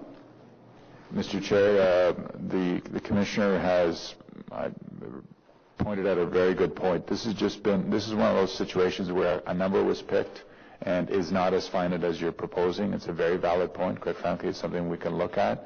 So to be candid with you, no, we don't have that level of detail that you're asking for. It's a gap in the process. It was a number that was picked years ago, and we just added to it, and it's worth a look at, especially in the context of revenue stream objectives. Okay, thank you. Thank you, Commissioner Olson. Councillor Tierney. Great. Thank you, Mr. Chair. Thanks, John and staff. I know it's been some trying times of late on cancellations, and I know Riley and I have had 2 routes that have been directly impacted. So when I see these proposed new routes at the tune of $5 million, I'm not poo-pooing it because I think actually they have a lot of merit, and I benefit from one of those routes that's going to go in. I just want to ensure that if we're adding on new routes, are we going to have enough operators to be able to drive these routes? Because I think consistency is our biggest flaw right now. Over the last 2 months, the route cancellations in my mind have been way too many, and people can't depend on the service. So I need to know with certainty that if we're adding more routes on, that we're actually going to be able to staff and have the operators to run these routes. Councillor, I can assure you that we'll have the staff. I will share in your frustration of the system has not been reliable. Like, everybody's raising that with me, and I'm not denying it, and it is not a reliable system right now. Our customers are going through a lot of pain. I need the LRT to get up and running. I can't be any more candid to you than that. We have operators that know they're going to be laid off. Let's be candid. If you know you're going to be laid off and you have a job interview, are you going to show up to work today? That's occurring. We know that. A lot of operators have been sticking around even though they know the day is coming. We've had a horrible winter. Last week we spent 2 hours downtown, buses clogged everywhere. We had snowbanks, we had challenging times, and that's not a knock at our Public Works Department. The buses can't fly over vehicles. We've had a horrible reliability issue.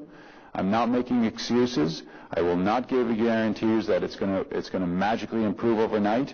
Our union has been right by our side, going out to the shop floors and getting mechanics to work overtime. Our operators have been great. They're working lots and lots of overtime. They're exhausted too. But let's get the LRT open. Reliability goes up on the bus system. That is why, Councillor, to your point, I'm not giving a date on those bus routes because I got to deliver if we give you those new bus routes. I'm not going to compound the problem. And I appreciate that, and thank you. I want to thank you and Pat and the Chair because you've been working with my office quite closely in Riley's office. Knowing that these new routes are going to go in, I think, is this also something that's new to a lot of the operators that are going, hey, maybe I was getting laid off, maybe I'm on the bubble now, maybe I'll still remain employed. Is this some kind of carrot for them as well? Absolutely, kudos to the union leadership because you remember the first numbers. We had about 600 people we're going to lay off, and we've held off on vacancies, we've leveraged retirements and so forth, and yes, this will soften the blow again for the number of people lay off. We are constantly reminding all those new operators who knew they were going to be laid off to show up to work, and many of them are doing that. We also have it's flu season, all those things. We have the usual permutations and combinations that's occurring out there. So, yes, this will help soften that blow also. Great. Thank you very much. Thank you, Councillor Tierney. I think I should mention, Mr. Manconi, too, that you and I have been meeting with the union leaders, and I've been very impressed by ideas that are coming out of those meetings to help us address these issues. So, more details for the Commission once we reach some sort of agreement, but there are talks going on to try to resolve some of these issues. Before I go to the next question, Councillor McKenney, maybe Mr. Manconi, you could share with the Commission another item we've been talking lots about, and that's about metrics and how we're going to report out during this term of council for this commission. Could you maybe touch on that, and then we'll go to Councillor McKenney, followed by Councillor Dudas. Certainly, as a governing body, obviously we need to give you some metrics so that you can set goals and objectives and we can report back on those. Mr. Scrimgeour and his team have been working on a report, and they'll bring it to you that lays out proposed metrics from us. We will meet with each and every one of you to get your ideas and suggestions on that. But the part that I'm very excited about is those international benchmarking initiatives and the discussions with Stats Canada. I want them to pull that information together, and that's only recently that they've permitted us to join those groups. Bring that to you and get a sense of are these the right things to be measuring. We are going to bring the approach to keep it simple. You don't want to have 100 metrics, otherwise you're all over the map.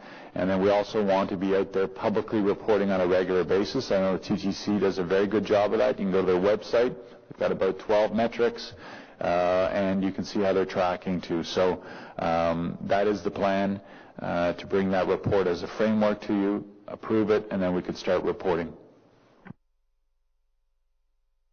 Thank you very much, Mr. McConaughey. Councillor McKenney. Thank you, Chair.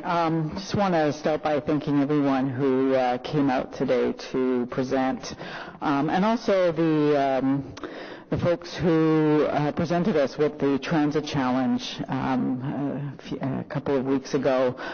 I think that it's, and staff, I want to make sure that I also acknowledge staff and the work that you're doing. It's not easy. I mean, running a large transit system in a city the size of Ottawa, dealing with continuing to wait for light rail to come online.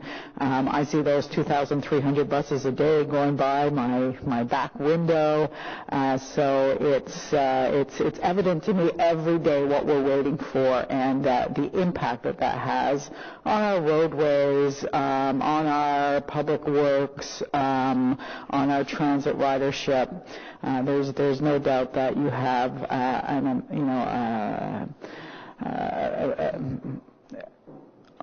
what is really almost an impossible task today when we're trying to ensure reliability. And I go back to the folks that brought us the Transit Challenge, because I think for the first time that I can remember anyway, and I've actually been around here a long time as staff and councillor, we're talking about transit more today than we have in decades, and I think that's a good thing. And a lot of it is not positive. We do have a reliability problem. Everything okay? We do have a reliability issue. I'll acknowledge that I'm not the person you're trying to get off my bike onto transit, but my bus ride in was a 5-minute ride every day, which I enjoyed. But we know the number 85 is not a reliable bus, and that was made really clear through the Transit Challenge, and we're hearing it. We also know that the cost of transit is prohibitive to many, and many residents, not necessarily the ones who are going to benefit most from light rail, but those residents who aren't necessarily going to. So the ones who live in the urban core, even though I'll be able to see the train from my window, I won't likely take it. It's a good thing. It will bring people into the downtown, hopefully not in their cars, but it does just run along the periphery of the ward that I represent. So, understanding who's taking the bus and what those small routes and those routes where you have to make connections and what that means in terms of equity as well and affordability. So, we're looking today, and I think that the discussion today around reliability, what that means, who is counting on that reliability, because quite frankly, I really do believe that if you're parking at a parking ride and jumping on a connection series, you're pretty well served today. But if you are taking a small trip to do groceries or go to a library or pick up your kids at daycare or school, often those folks don't have vehicles. They've chosen to live, downtown. We know that a much larger percentage of people who live in the urban core have zero or just one vehicle. Their parents or seniors are often folks on lower income. So, I look forward to the motions that are being brought in front of us today, because I do think we have to start thinking and making some very serious decisions and having those serious discussions about our fair funding model, what that means, and the reliability. And we will wait. We have no choice, and we will wait. And I do believe that reliability will get better with light rail, even in the downtown. I actually have hope for the 85. I do. I think that when we stop running it through the downtown, it will be more reliable. But in the interim, I want to ask. I have 3 questions actually. And the first one is Councilor McKenney. Yeah. Okay. My questions will be short. The answers might be long, but the questions will be short. Transpo. We heard about an online booking system that you will be coming back with a strategy report. That's very good news. Can you tell me what else is in this budget to enhance para as it stands today? The other piece that's in there is we've heard loud and clear that we need more staff resources in the customer service center for customer booking for para. So we have staffed up the vacancies. We've built a new framework with the union on how to have a pool of resources available, so when there are vacancies, we don't drop down. And then I gave Mr. Scrimgeour some more resources to enhance the para customer booking and logistics operations in there. And so, sorry, it's going to be 4. So I might have to come back. So on para, though, in terms of, so I understand there are 2 issues. One is the booking, and then the next is the capacity to carry people. So on that piece, is there anything here that will enhance that?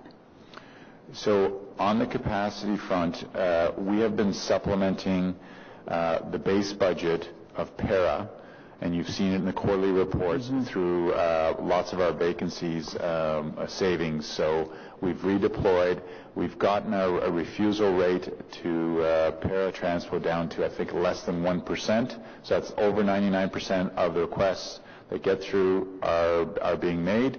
Now, we need to launch, we need to staff up, we need to get the online booking, and then we can bring to you a holistic ask of, do we need more money on para?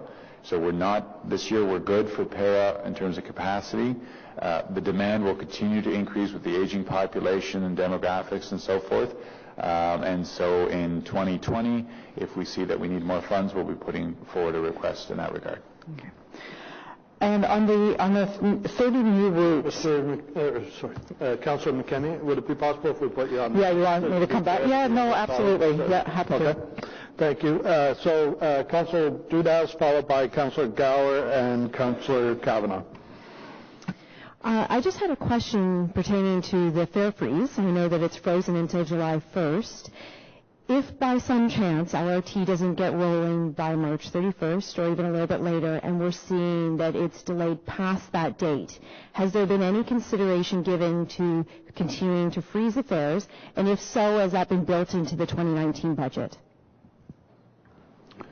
So on the cost side of things, a reminder that we're tracking all the costs, and if things are to slide beyond the March 31st date, which is what RTG has now, we'll track those and we just drag and click those costs. I would suspect that Council would want to be informed of any implications on a fare freeze if we do get beyond that point. And our recommendation is we'd bring that to you and you'd make that recommendation, and then we would remember all these costs are going back to RTG. So if Council wants to freeze fares beyond July, we'll if we have enough indication that that's something that's going to occur, we would bring that to you and you'd give us the appropriate direction. And just one more quick question. In terms of the new buses that are going to be acquired, has any consideration been given to either in this batch or any future batches looking at potentially electric vehicles or other types? So we are on a bunch of working groups and committees nationally and North American on electric buses. There are two obvious challenges with the e-buses. We're eventually going to have e-buses here. The issue right now is the $450,000 capital premium on a 40-foot bus. So from about $600,000, you're over $1 million. Then there's the charging station infrastructure that you need to purchase. And our biggest challenge, believe it or not, is our routes are too long. So you don't have enough battery time or a charge time to get to the charging station. You would need multiple charging stations, and you'd need multiple stops of 4 to 5 minute increments to recharge. That would just delay the trip. We are exploring. We know the price of the technology is going to come down. We're looking at stage 2. There might be some possible routes that we can integrate electric buses.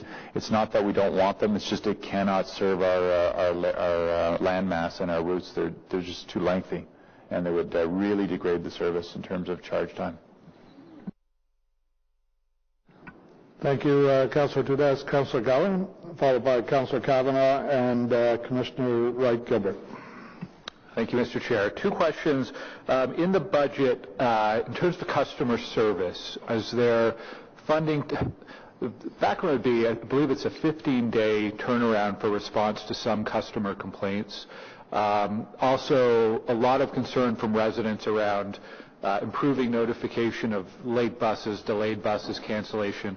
What funding is in the budget, if any, to improve customer service for riders? That's the staffing piece that I talked about earlier on. It's for para, but it's also expanded to other areas. Mr. Scrimger has a daunting challenge that I've given him. He's got to drive that 15-day down. We've heard loud and clear that that's one area of OC Transpo we're not doing a good job, and we need to pick up the pace on our response to our customers and to your offices, quite frankly. That's not for lack of effort for the staff and so forth. They just didn't have the resources. We've also retooled the whole operation. We used to have multiple call centers and staff that only did one stream. Working with the union, they're now cross-functionally trained so they can do para-booking, they can do inquiries and so forth. They're a tiered response. But there is room for improvement. We need to improve there so that we have some resources for staffing. And then there's a whole strategy piece that Mr. Scrimger and I are working on as to how we can improve this. And does this budget, though, give you the resources you need to make realistic improvements? Before I come asking for money from you folks, rather than doing that, I think we can do some innovative things in training and efficiencies and smarter approaches to how we're handling the internal matters. So before I come to you looking for money, I think right now the money has to go to the customers and the service and the reliability. I think we can do some things internally. The union just gave us a big win on some cross-training and functionality that didn't exist before. And in fairness to Mr. Scrimger and that team, customer service was the only part of OC Transpo that for some reason for the last 20 years just sat there and didn't get modernized. They were dealing with antiquated tools. I'm supporting the staff because they had antiquated tools. They didn't have co-located space. They weren't cross-trained and so forth. So Mr. Scrimger and his team are working on that. And the second question, I guess we kind of have a Jekyll and Hyde situation. The Jekyll, if my literary references are correct, is the good, which is post-LRT. And it's clear that that'll have a significant impact on improving reliability. The Hyde is what we're dealing with now. It's pretty ugly out there. I'm really trying to understand, because it's tough to understand in this budget, because it is a budget of significant change in the system. Things like purchase of new buses or refurbishment of existing buses. Will it have an impact on the situation we're in right now in this part of the year before LRT begins? And the second question would be, does this budget really address, once LRT is in operation, will it meet the service standards that OC Transpo has been directed by this commission and council to work towards? Is there really the funding in there that we will not see the number of cancellations that we've been seeing this winter? How does the budget address both the current situation and the future in terms of reliability and improvements? So post the changes that I keep talking about that got us into this dilemma, which was the missed deadline from RTG, multiple missed deadlines where we had to make those route changes in anticipation of those dates, we were doing well. Councillor Brockington asked about customer satisfaction. We peaked at about 80% customer satisfaction, and in the transit industry, that's pretty good. The budget that you have before you is staff pride itself in recommending the best affordable budget. But OC Transpo has some of the best-in-class things out there in the industry. We've won awards. You have one of the youngest bus fleets in North America. That's why we do bus refurbishments. You were the first 100% low-floor bus fleet in North America. People seem to forget that. You have a bunch of very customer-focused features that are small but important. Cloth seats as an example. The integrated notification system from the onboard GPS. So this budget continues to maintain that high standard. And that's why, we do have the highest use per capita for mid-sized cities in North America, and I think we'll continue to do that and even better. It's a good budget, it's a responsible budget, and it maintains the assets, and it maintains the training and the staffing and the resources we need. Could you do more? You can always use more, but I know it's not a bottomless pit, and it's a responsible budget. When you throw in the $5 million in expansion of routes and some reliability, that will help us all in some of the challenges that we have right now. Will we see any improvement, though, in the near term pre-LRT? Is there any expectation that the new buses or the refurbishment would have any impact on the current system, or is it all looking past LRT start date? No, I think the issue is what Councillor Turney brought up. We're all struggling with the reliability piece right now, and we need the LRT to open up to get that reliability up. I'm not worried about capacity. I'm not worried about route coverage. I'm not worried about those things. I'm worried about reliability and the challenges of all the route changes that have occurred. Remembering the strategy was no big bang. Those of you that are new to this, we did not want a massive wholesale change of the entire network. We've gone through thousands of changes in the last number of years, incrementally to the routes, and the customers never felt the pain until this last false start where we did major route changes, which were the second last round of route changes. We still have one more to go when we launch. Thank you. I think, Mr. Manconi, we also want winter to go away. That'll help a lot with our reliability. If we can get winter to go away, I think that will help a lot with our reliability numbers. That's in scope today. Yeah. So, weather's a federal issue. I was just reminded of that, so I better not cross boundaries. Councillor Kavanagh, and then followed by Councillor Wright-Gilbert, and then Councillor Carricato. Well, that comment about weather kind of fits in with my question about climate change. Maybe we should just forget about doing something about it. It'll just keep getting warmer and warmer. There's been, a lot of things that have been raised in terms of measuring. Metrics are very important, and I want to thank you for mentioning about the gender lens on your own before I even had a chance to ask the question. But I think it's very important that we measure things in terms of how are we doing on that gender lens? How are we measuring it? How are we getting better? We have to know where we're starting before we know if we're improving. And I also think that's important in terms of climate change. That's something that we haven't talked about much. And we need to sort of look at how we're doing. Yes, we expect the LRT to make a big difference on that. I think it's important that we keep track of those things to look at how we can improve things even more. I think Councillor Duda talking about the about e-buses. You've mentioned that there's some restrictions. It's getting better and better, and I'd like to know what it takes to get those on board as well, so we can do even better at climate change in terms of less emissions. So these are things that we need to look at for the future, because it's all about trying to figure out where we are now to know if we're improving. And I think it's right across the board, including service. Probably the biggest factor that we need to look at is getting drivers out of cars. I think that's probably the biggest metric in terms of are we improving. It's not just ridership. I mean, population can go up, so ridership can go up on that. But are we actually moving people away from other modes of transportation that are more harmful, i.e., that are more problematic? And how can we measure that? I'm sure CUTA has been looking at that as well, but we need to look at that overall. I think that it's more it's broader than just the ridership number. I think you've said that you're looking at broader things, so I'd like to hear about that. I also want to just give you a thank you on the number 11 about taking it into consideration, that it's not just about, this is very symbolic because it's about service overall, not just getting people downtown for downtown jobs during rush hour. It's about service to our seniors, to vulnerable populations. It's about just people using transit for other things like chores, etc. And I'm glad that you recognize that, and I'm glad that that's being reconsidered and bringing back. And if I can just ask, and I think I know the answer, but what the startup date would be for these things. I believe it'll be tied with the LRT, but if you can just sort of explain that more. And how we can do more for seniors and for women in general in terms of better service, because that's all part about getting people out of their cars. How do they feel secure? How do they feel better about taking transit? Because I think those are big factors. My last question is about transit is an enabler on many levels. It's something we have for goals.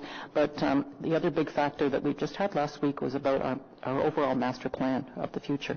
And I want your comments on how we're working towards making transit a big part of that, so that we have that wonderful mid-sized livable city that we're hoping to have. Thank you. So Chair, I think the overarching theme in that is the shift to transit. The Transportation Master Plan, which is coming to you this term, will certainly give a large chunk of that. There's a massive data collection process that needs to occur. You're probably going to be disappointed with what I'm about to say, but again, LRT needs to be launched because we want to see the shift in travel patterns before we can do the deep dive on that. We can do some of the data collection, but it'll certainly get to that nub of that piece. What are we driving to, and what that modal split is, and what it takes to get there. In terms of gender, we do have some very good initiatives that I wouldn't mind sharing with you. We have the Women's Safety Group that we've done some phenomenal work with, won some awards in terms of that, and that was all focused about being safe on the bus at all times, and introducing things like Safe Stop and so forth. So there's that. The other piece of the question was the routes. The number 11, it is post-LRT, so as soon as we know what we're tracking to, we'll share that with all councillors on that one there. In terms of climate change, happy to talk to you about that, councillor. We're, if you look at the LRT, everybody thinks about what it's going to do for the climate, and there's a lot of sub-bullets to that. You're going to electric, so you're getting rid of, I think it's 182 diesel buses. You're getting rid of road salt, because we no longer salt the transitway the entire 12.5 kilometers. The plow trucks that used to put the road salt and plow the snow is no longer down there. They're not emitting those emissions. There's regenerative systems in the LRT trains themselves, and there's incentives for the LRT operation to be optimized. That's why it's computer-based or communication-based, so that it doesn't do high spike starts and stops. So there's a lot of innovative things in terms of that.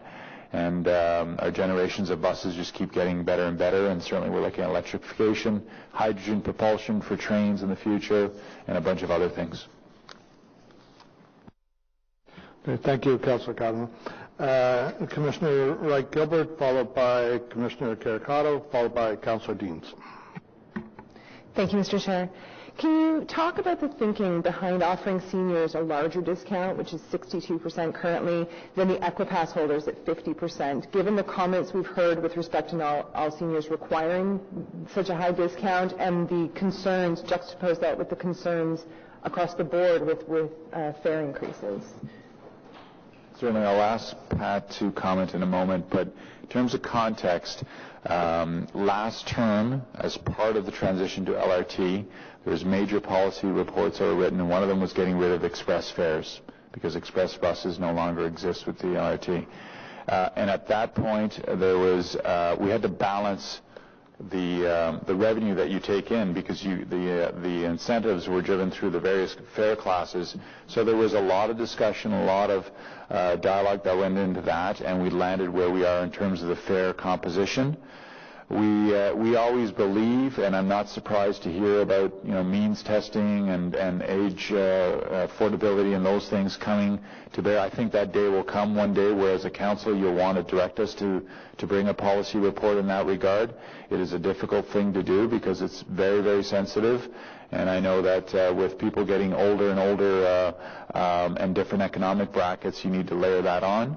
So we are where we are with the fare table. That's a policy report that was approved by council as part of the transition. Again, I'm not surprised to hear some questions about that. The Equipass was another policy report that was put in both the Equipass and the Equifare. That stemmed from council deciding that proportion.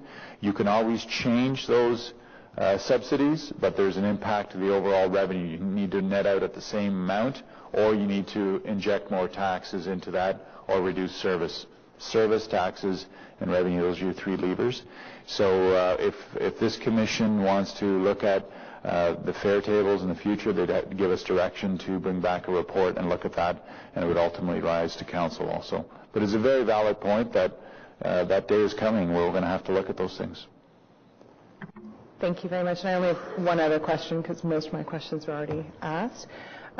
So there's been a lot of talk about the possible delay on the delivery of phase one of the LRT. You yourself have said you just really need that to get up and running. Can you talk about the financial implications of a delivery delay should that happen? Fingers crossed. Specifically on overtime costs, salary costs, and the cost of detouring the buses. Because currently, the budget obviously currently reflects numbers for those areas, projecting that the LRT will be up and running. But if we delay it more, if it is delayed more, I just sort of want to understand how those costs will be affected. So they're in the millions of dollars per month. They're collected monthly, and again, if it is delayed past the March 31st date, RTG just gets another month of those bills. The last report that Finance did was in December. It was totals to date then of our costs were $25 million. That was for the delays. And this budget assumes a March 31st RSA date. If it's delayed, then we take our monthly costs and just keep billing RTG so that you're not in the hole in terms of our deficit in terms of a budget. Okay, so if I understand correctly, the delay, the costs associated with the delay, so in those areas and other areas, I just chose those three. Those are just forwarded on to RTG. Those aren't borne by the city then.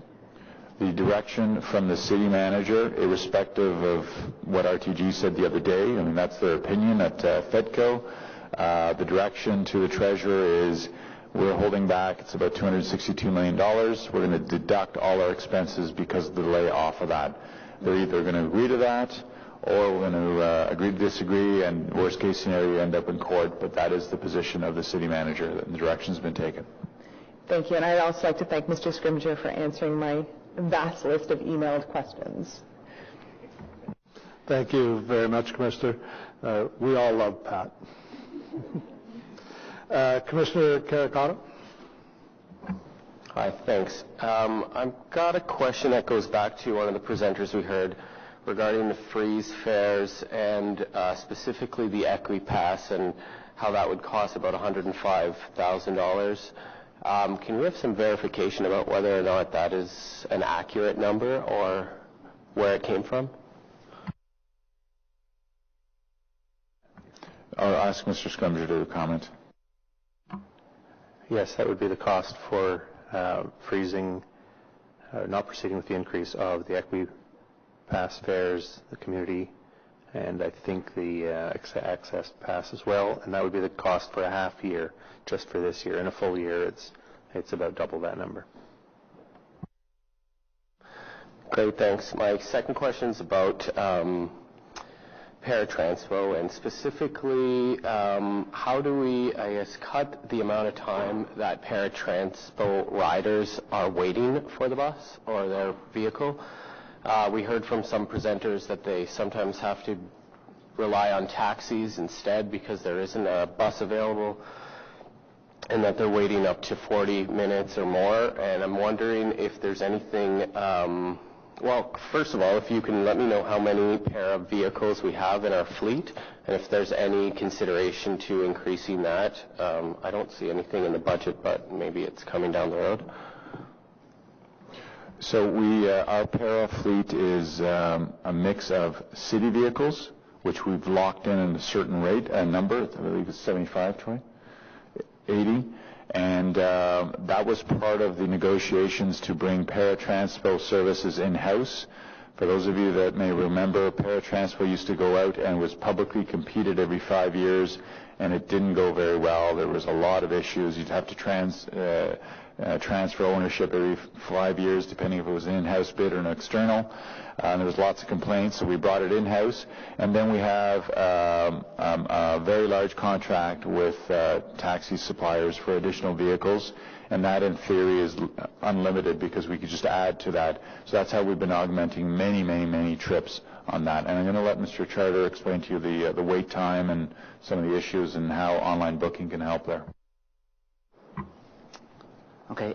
With respect to Transpo, as Mr. Manconi indicated, our service delivery model is a combination of our owned, operated, maintained minibuses as well as a contracted taxi service. That taxi service gives us that surge capacity to deal with any sort of fluctuations that we deal with daily, but they are also a significant portion of our service delivery model. Whether it be through a taxi or through an accessible taxi or through one of our minibuses, all are trained to get that vehicle as close to the first accessible door and to escort the customer from their door to the vehicle or back from the vehicle to the door.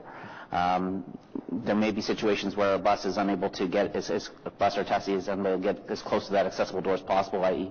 to the snow. And at that time, that's where we ask our operating staff to notify us, and we get in touch with our public works partners to try to rectify those things. So we really do need that feedback from our customers. So if there's individual circumstances, we can look into those, and we are, as I said, our partners in public works are very, very good at getting quickly response time to us. With regards to pickup times for our customers, we have a half-an-hour pickup window. So if a customer asks for a pickup time of 10 o'clock, we tell them that the pickup time can actually be between 10 and 10:30. And our statistics in that regard is we're about 95% of the time we're making the pickup time within that window. We also do have another metric in which we want people to get to their location within an hour. And we're right about that 95%. We're meeting that target as well. So there are occurrences where, due to weather conditions or other maybe mechanical issues in which there could be delays, but we're fairly consistent in meeting our objectives in terms of pickup as well as delivery to the customer's location. Thanks so much. Thank you, Commissioner. Diane Deans, please. Thank you. So I'm having a really hard time with this budget, and I'll tell you why. In my mind, members of council and members of this commission are supposed to assess the budget and determine how much risk is in it, and if this tax requirement that we're asking for is based in reality. And my problem is, based on what we heard you say last week, Mr. Manconi, and I believe to be true, and I think since that meeting last week, it's become increasingly evident that the handover of the LRT system is not going to take place on March 31st. In fact, based on all that we're seeing, it's probably quite a long delay beyond March 31st. But this budget is built on the assumption, I think fair to say false assumption, that there's going to be a handover on March 31st. So, for example, things like the reduction of 108 FTEs, I presume that's because of the handover to LRT. But if that's not going to happen, then that number is not right. There's $3 million in Fairgate maintenance, but of course, I presume we're not maintaining Fairgates that we're not using. So I just have a lot of trouble with this budget and passing a budget that builds in a lot of risk and doesn't answer the questions that I think the public would like to have answered. For example, what about this fare increase? Are we going to do a fare increase on July 1st if the system isn't running? My answer is no, we're not. There's already enough lack of reliability in the system that we couldn't possibly ask our taxpayers to pay more if the LRT system isn't up and running. So based on all of that, I guess my first and high-level question is, could we have an alternative budget before council? Could we see what you would be recommending to us based on the assumption that we're not getting that system handed over to us on March 31st? Mr. Acting Chair, Councillor, nothing would change. All your points are very valid, and I agree with what you're saying. I'm not agreeing with this isn't a reflection of what can happen, or if it doesn't happen, is not built for the change. So the examples are, if the detours need to continue, those detours will continue, and the recovery from that will not come from the tax base, will come from the RTG bill. The fare gates, we will not start doing the contracts for fare gates, and if we have to, because we're contractually obligated, that bill goes to RTG. So everything is built, and we anticipated exactly what you're talking about. What if there was slippage of a week, a month, 2 months? It just, the term I'm using is that we just drag and click it, because the revenue offsets from that will come from RTG. So it's not that we're presenting you a budget that is not sustainable. The only piece, and somebody else asked that earlier, is what policy decision do you want to do on July 1st, which is my recommendation would be, if there's any indication that it's going to go beyond that, we would, through our normal updates to FEDCO, bring that to you, and like you did last time, you took the action to say we want to freeze fares, so then there would be an adjustment, and I'll look to the Deputy Treasurer. We'd have to do a fare freeze adjustment, and again, RTG is paying for those costs of that freeze and all those things, all focused on taking care of the customer and having a sustainable budget. You're making the assumption RTG is picking up all these costs, but I sat and listened to the representative from RTG last week, and he wasn't as convinced as you are that they're picking up all those costs.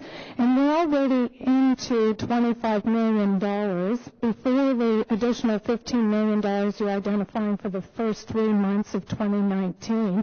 So that's $40 million.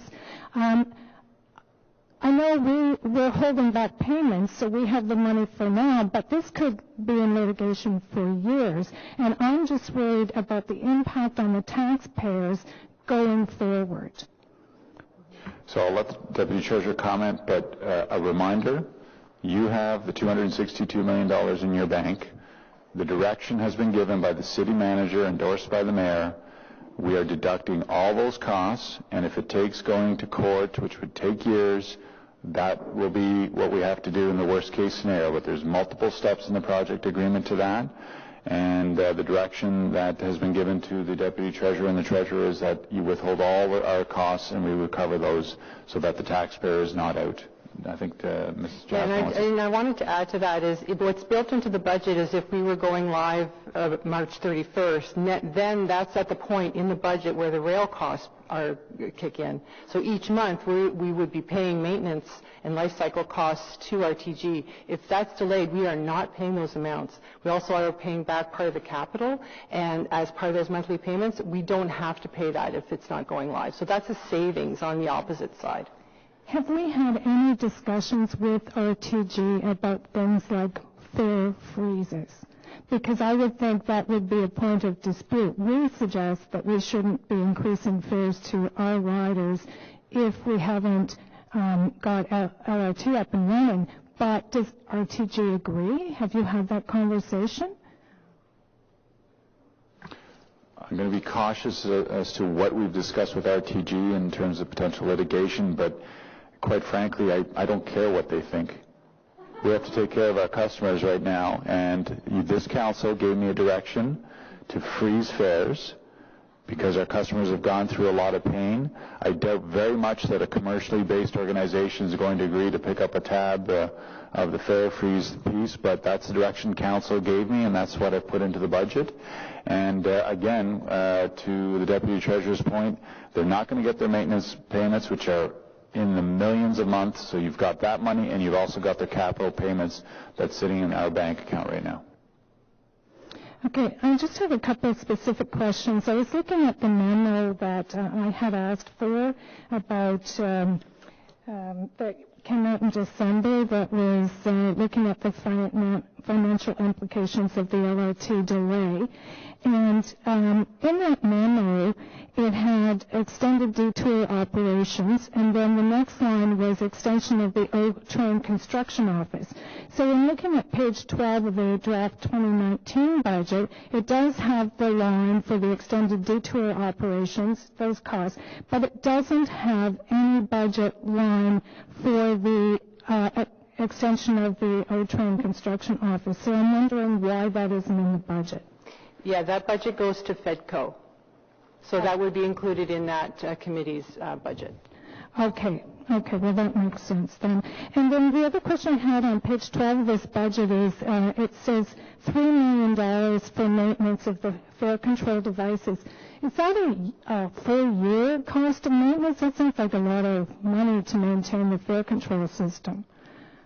No, it's an all-in contract, so they maintain it, they collect the funds, they troubleshoot, and more importantly, Councillor, we negotiated what is probably one of the best contracts out there right now for fare gates. There is 100% uptime. Those fare gates can never be down. If they're down and we have customers that we have to let in for free, we get the revenue back from the supplier. So it's a very good contract that provides great maintenance, revenue protection, service protection, and that's for hundreds and hundreds of fare gates and vending machines also. Outside the LRT contract? Or inside the LRT contract? This is part of our LRT operating costs. So all of those fare gates that you see in the LRT system, there's hundreds of them, including the fare vending machines. Okay, but they're not running yet except on the Trillium line. Correct. The only part they're running right now is the Trillium line. Okay, so how much in 2019 do we expect we wouldn't pay the full contract when we're not running the system, would we? No, we only pay them once they go live.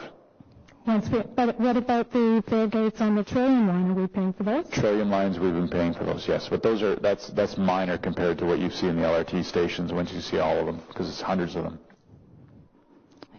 Okay, so you don't separate that out, so we can't see how much it's costing for the line that's actually operational and the one that isn't?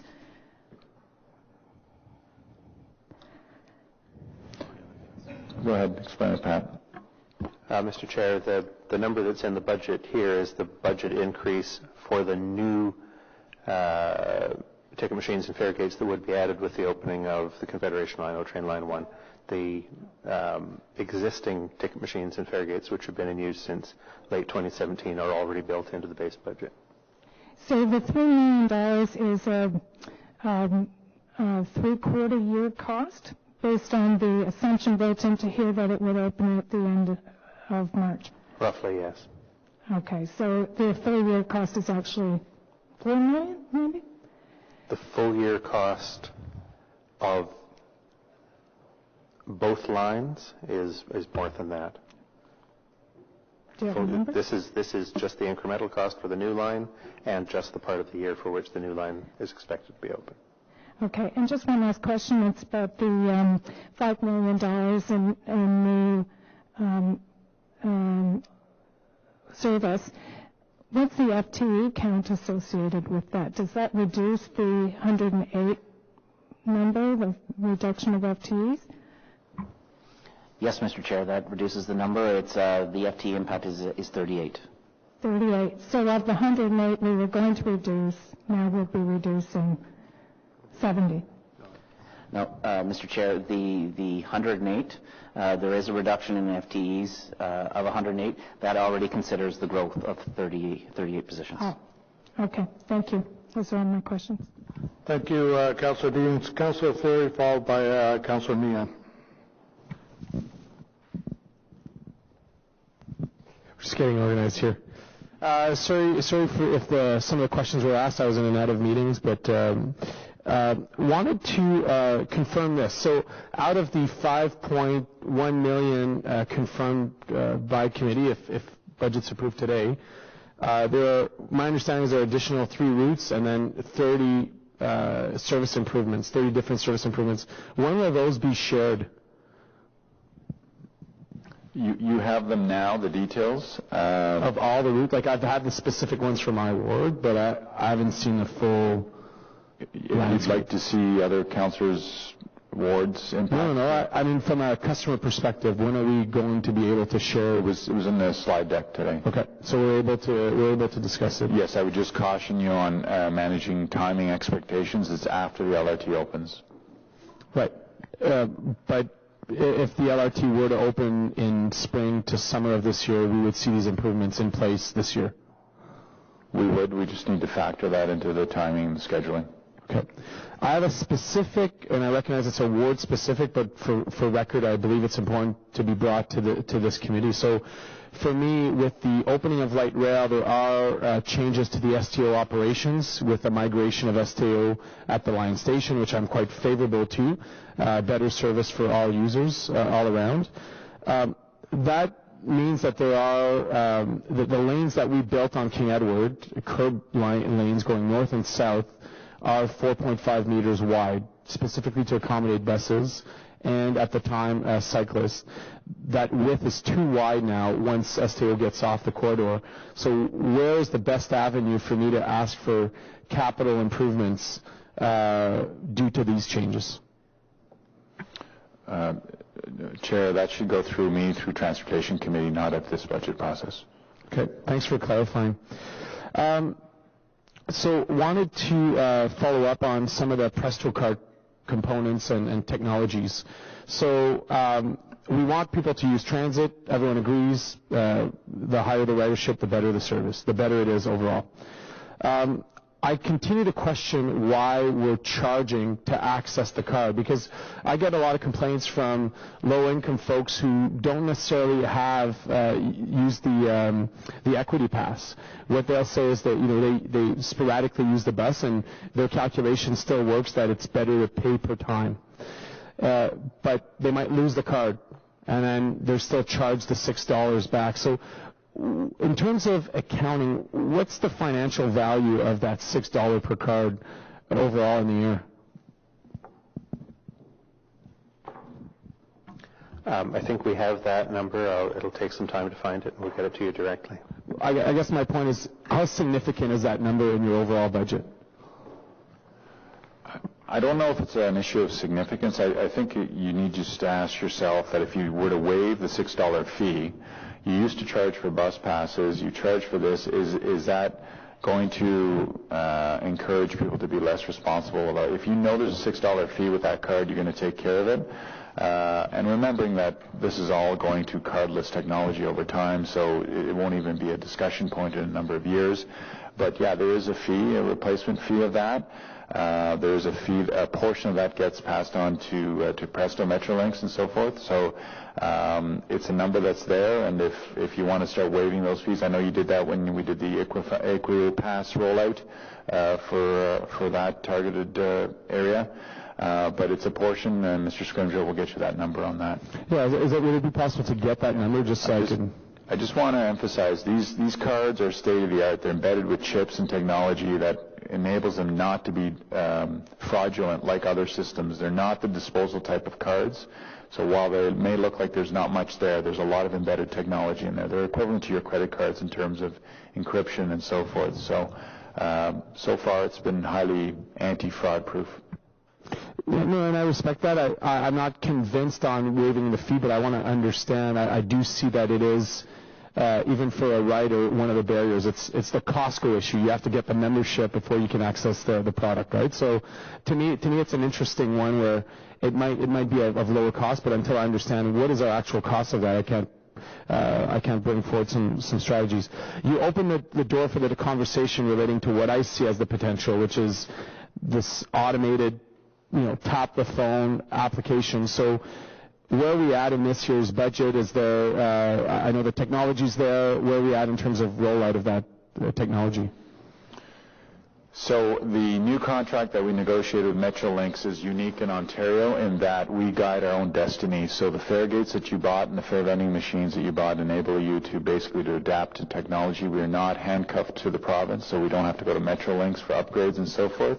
So if Bluetooth technology is something you want to explore, we can go there. If it's, Metrolinx has an app now to load up your Presto card and so forth. We have a lot more flexibility than other areas that are using Presto. The issue right now is the technology needs to mature and staff capacity. We're full out on the LRT and the changes in managing the challenges of the bus system. When we get somewhat more stable, I think we'll be able to be innovative and introduce some things. Vancouver just did wristbands as a promotional initiative. We're going to the disposable cards for visitors, so you can do a multi-pass and so forth. So the fare gates technology that we bought are state-of-the-art. Councillor Tierney has asked me every single year, where are we with this stuff? And I keep telling him it's coming. The infrastructure is there. That's 50% of the battle. We got to just wrap ourselves around it when we have some capacity. I think we're patient and we recognize there's light at the end of the tunnel here with the opening of light rail, but we got to start looking past that and, what sort of work plan are we going to see? So those technology pieces, I think, are our community's crying for, and it would alleviate some of the tension we're seeing in the customer experience.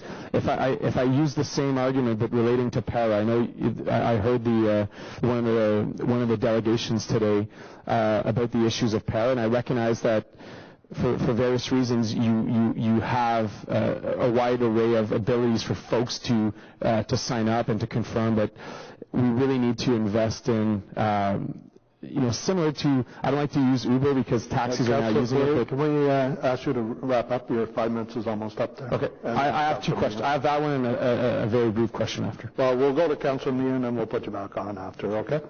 Sure. So back to para Transpo, I really see that there's vulnerability amongst the clientele, specifically in wait times. They're out at their doctor appointments, they're out at the community center, and they're waiting for the bus.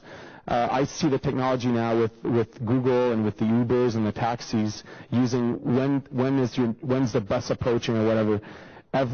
In the transfer of technology and the modernization, are you planning for those abilities? Yes, Councillor, I think you were out of the room when we announced that we were going to bring back a report to Commission on going to online booking. That does a bunch of things. The payment's easy, the tracking is easier, we can push out notifications to say when your ride is coming and so forth, much like Uber and Lyft. So there will be a work plan coming to Commission with timing. Thank you, Councillor Fleury. Councillor Meehan. Thank you, Mr. Chair. My question is to you, Mr. Manconi. Well, first of all, I don't think I could support a fare increase even in July, given what the disruptions and the route changes that have been forced on a lot of Ottawa.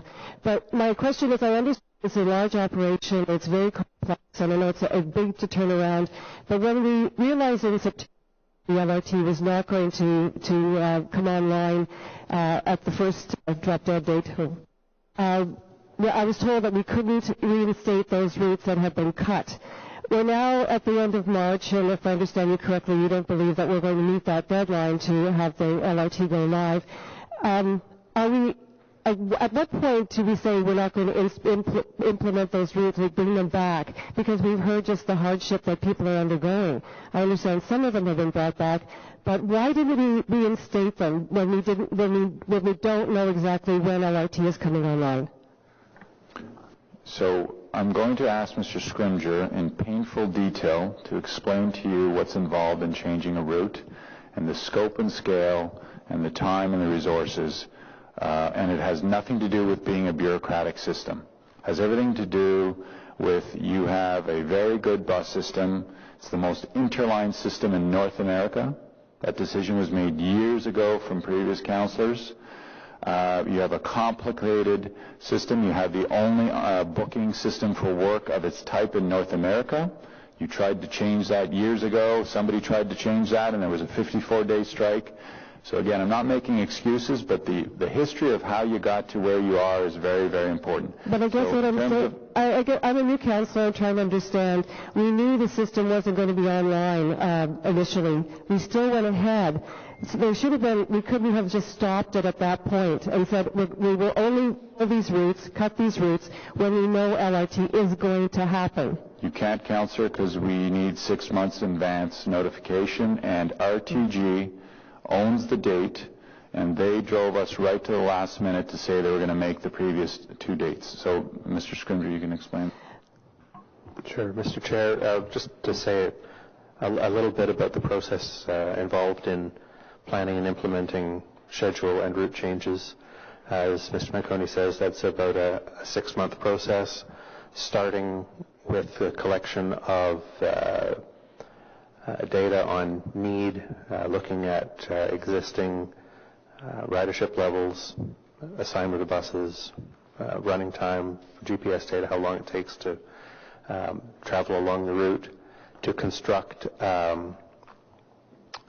a concept, which is then, if there's a route change involved, discussed with the councillor for the area, making sure that there's time for any consultation that the councillor chooses to engage in with the community or with the customers. Once there's a solid service plan, it moves from our network planning group to our scheduling group, who then go through and very carefully turn it into exactly what time each employee will start work, finish work, where they will run at each time of day, what time each bus will leave on the 8,000 trips that we run, assembling that into the most economical package that it can be to keep the number of staff within budget levels to use the existing number of buses we have. It's complicated. And then there's the next process is work selection. As each one of our 1,700 staff members comes into the office and looks at the boards and chooses what work they will select for that next 3-month period. Running parallel to that is the customer information process, where information is provided out to customers about a month before the service change on what the new routes would be, what the new schedules will be, and then there's the implementation date, and that usually overlaps the beginning of the process for the next quarterly cycle. So when a change comes in quite late, such as happened when the November date wasn't met, those route changes that had been planned to take place only a few weeks before, any decision to reverse those changes, to remove not only any of the inconveniences that were made, but any of the benefits that were brought to other communities where capacity was increased, would have been a 4 to 6 month process to do as well. And at what we were talking about, the 2nd of November, I think, then we'd be still in that process today. So what have we learned from this process? I mean, there's going to be changes when LRT comes live. Are we going to slow down any changes to make sure that everything is functioning efficiently? Councilor Meehan, we're debating the budget. Okay, Could you make it the question related to the budget? I'm sorry, Mr. Chair. Look, can I just say one thing? I understand, Mr. Manconi, that this is a wonderful document, but I have to tell you, in terms of transparency and accountability, this is just a lot of numbers. I'd like to see some concrete plans on how we're going to implement some of the things that you're saying you're going to implement, just for transparency's sake and accountability. Just so everyone can understand exactly what our game plan is going forward, especially in transit. Thank you. Mr. Chair, I don't know if that was a question or a comment, but I can assure you I'm 100% transparent, and every member of the senior management team is. And Councillor, you've asked for a meeting. I'm available. I've met with every new councillor. I'm still waiting for an appointment. If you want to know anything about our operation, I'm happy to meet with you. I take 31 years of my career of being a 100% transparent leader. Thank you. That wasn't the criticism, Mr. Marconi. It's an understanding the process, understanding the budget comment. Available to meet anytime, Councillor. Thank you, Councillor. Councillor Fleury, you want to add one more question? Yes, thank you, Mr. Chair, and this is my final question. So this relates to capital elements of the budget. The items, just so that everyone's clear, is item 909519 and items 907002. Those are the bus replacements and the bus growths, just so that you know what I'm looking at when I ask the question. When we go out and buy buses, what is the traditional life length of that purchase? Average bus life is 15 years. We do refurbishments at 7.5 years, where we strip the entire bus down, and that gives us the full 15-year life expectancy.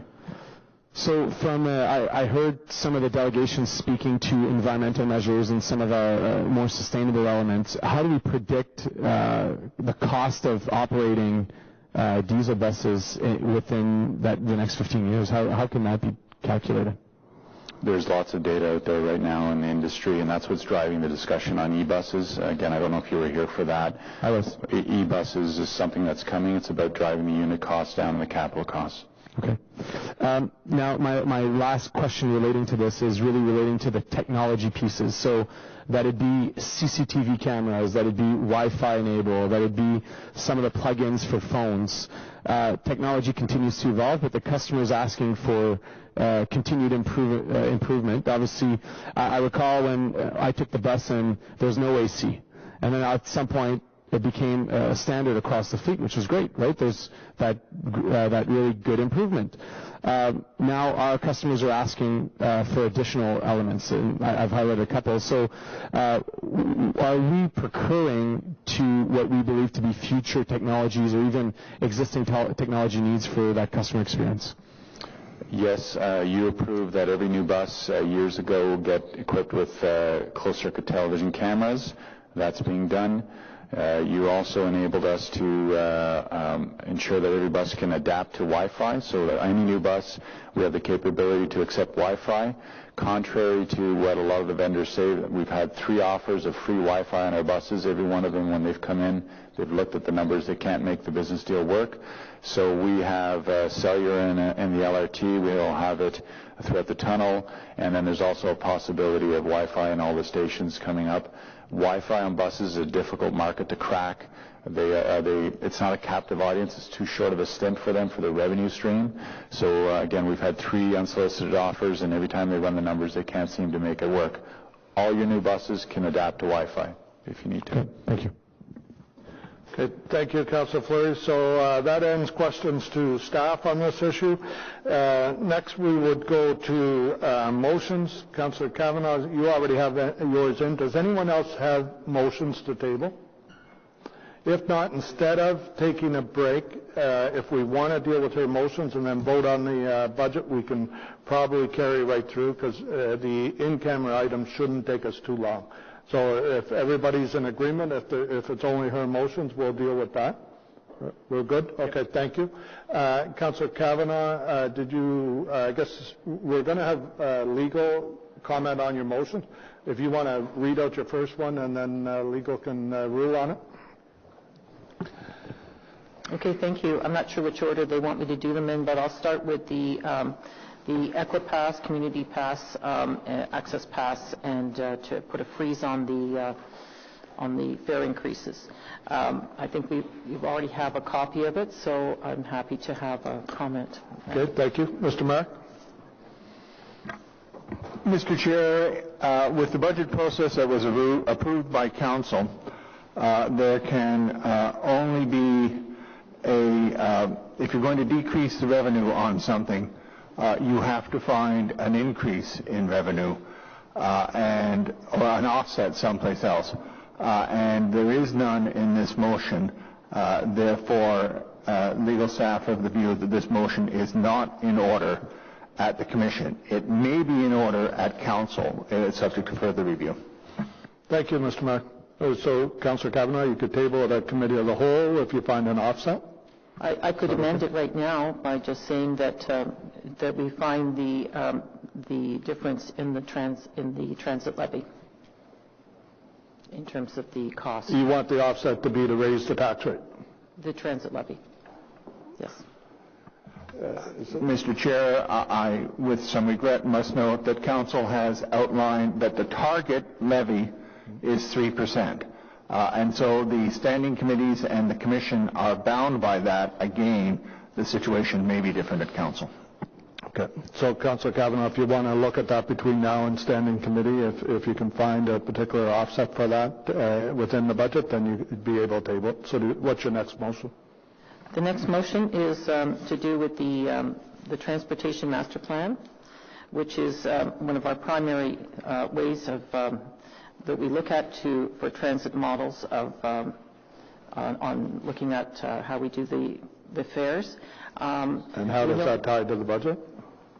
This is to be resolved that the staff bring forward report on possible fare strategies to increase transit ridership that's consistent with the master plan. I think we've had a lot of discussion on the different systems and the fact that we have the capacity to do this with our new system.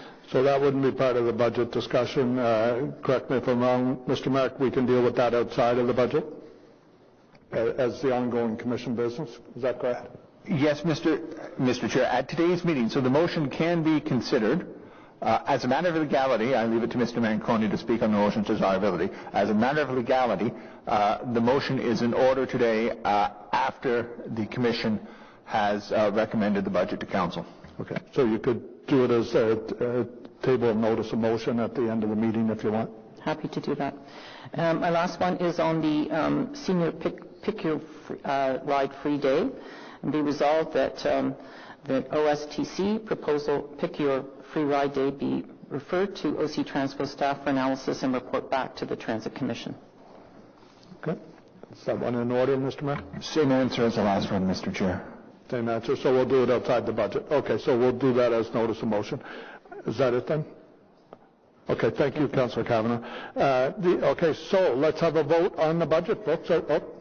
If I could just add, I understand why the three are being referred to council, but I just want to be on record as saying that I won't be able to support today's budget until at least the first motion of Councillor Kavanagh's is considered at council. I won't be able to support a fare increase beyond July 1st today. That's fine, Councillor McKenney. We're not looking for a unanimous vote. Yeah, but my vote does count. My vote does count. I am one of the members, and I do want to just be on record as to why today I won't be able to support, and we can reconsider then at council. Sure. So how about we do yeas and nays on the budget then, please? Yeah, go ahead.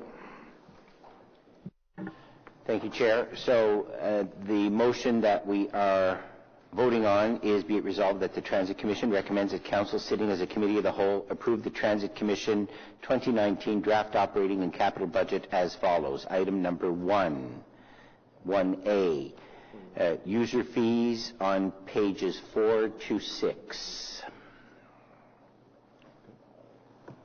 Carrie? Is that? Or no, we called yeas and nays. I'm just getting the names here. So we're good. That's your motion. That's number 1A. Or do you want the whole? Are we doing the whole thing or? Okay.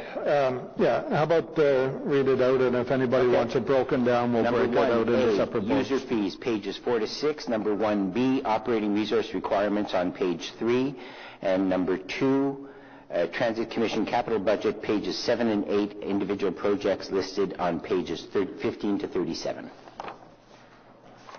Is everybody okay with voting that as one motion? Okay, thank you. So yeas and nays. So Councillor Brockington? Yes. Commissioner Caricato? Yes. Commissioner Gower? Yes. Commissioner Kavanaugh? No. Commissioner McKenney? No. Nope. Commissioner Olson? Yes. Commissioner Suds? Yes. Commissioner Tierney? Yes. Commissioner Williams? Yes. Commissioner Wright Gilbert? Yes. Commissioner Cloutier, Vice Chair? Oui. And myself, yes. Thank you. Okay, motion carries. Thank you all. So now we move to item number 4, which is well, first I should ask if everybody wants to go in camera, or are we good with this item? Do we want to move? We'll have a motion to move in camera if you want to go in camera. Do you have questions related to this? You want to go in? You're good with the vote? Okay, everybody's good with the vote. So let's see here. Well, my apologies. We don't have a choice. We have to go in camera for this. So for the this one, what do you want read out here? Okay, Councillor Cloutier has the motion. Motion to proceed in camera that in accordance with the procedure bylaw 2019-8, the Transit Commission resolve in camera pursuant to subsection 13(1)D, labor relations or employee negotiations, and subsection 13(1)F, the receiving of advice that is subject to solicitor-client privilege, including communications necessary for that purpose. As the details of the tentative collective agreement with the Canadian Union of Public Employees, Local 5500, QP 5500, are considered confidential prior to ratification of the agreement by Council, the materials fall within the exceptions contemplated by subsection 13(1)D and 13(1)F of City Council's procedure bylaw. The details of the collective agreement will be reported out publicly upon ratification by Council. Is that carried? Carried. Carried. Thank you. And again, my apologies for the confusion. So if we'll take a 10-minute break here, clear the room, and we'll deal with this item then, folks, okay?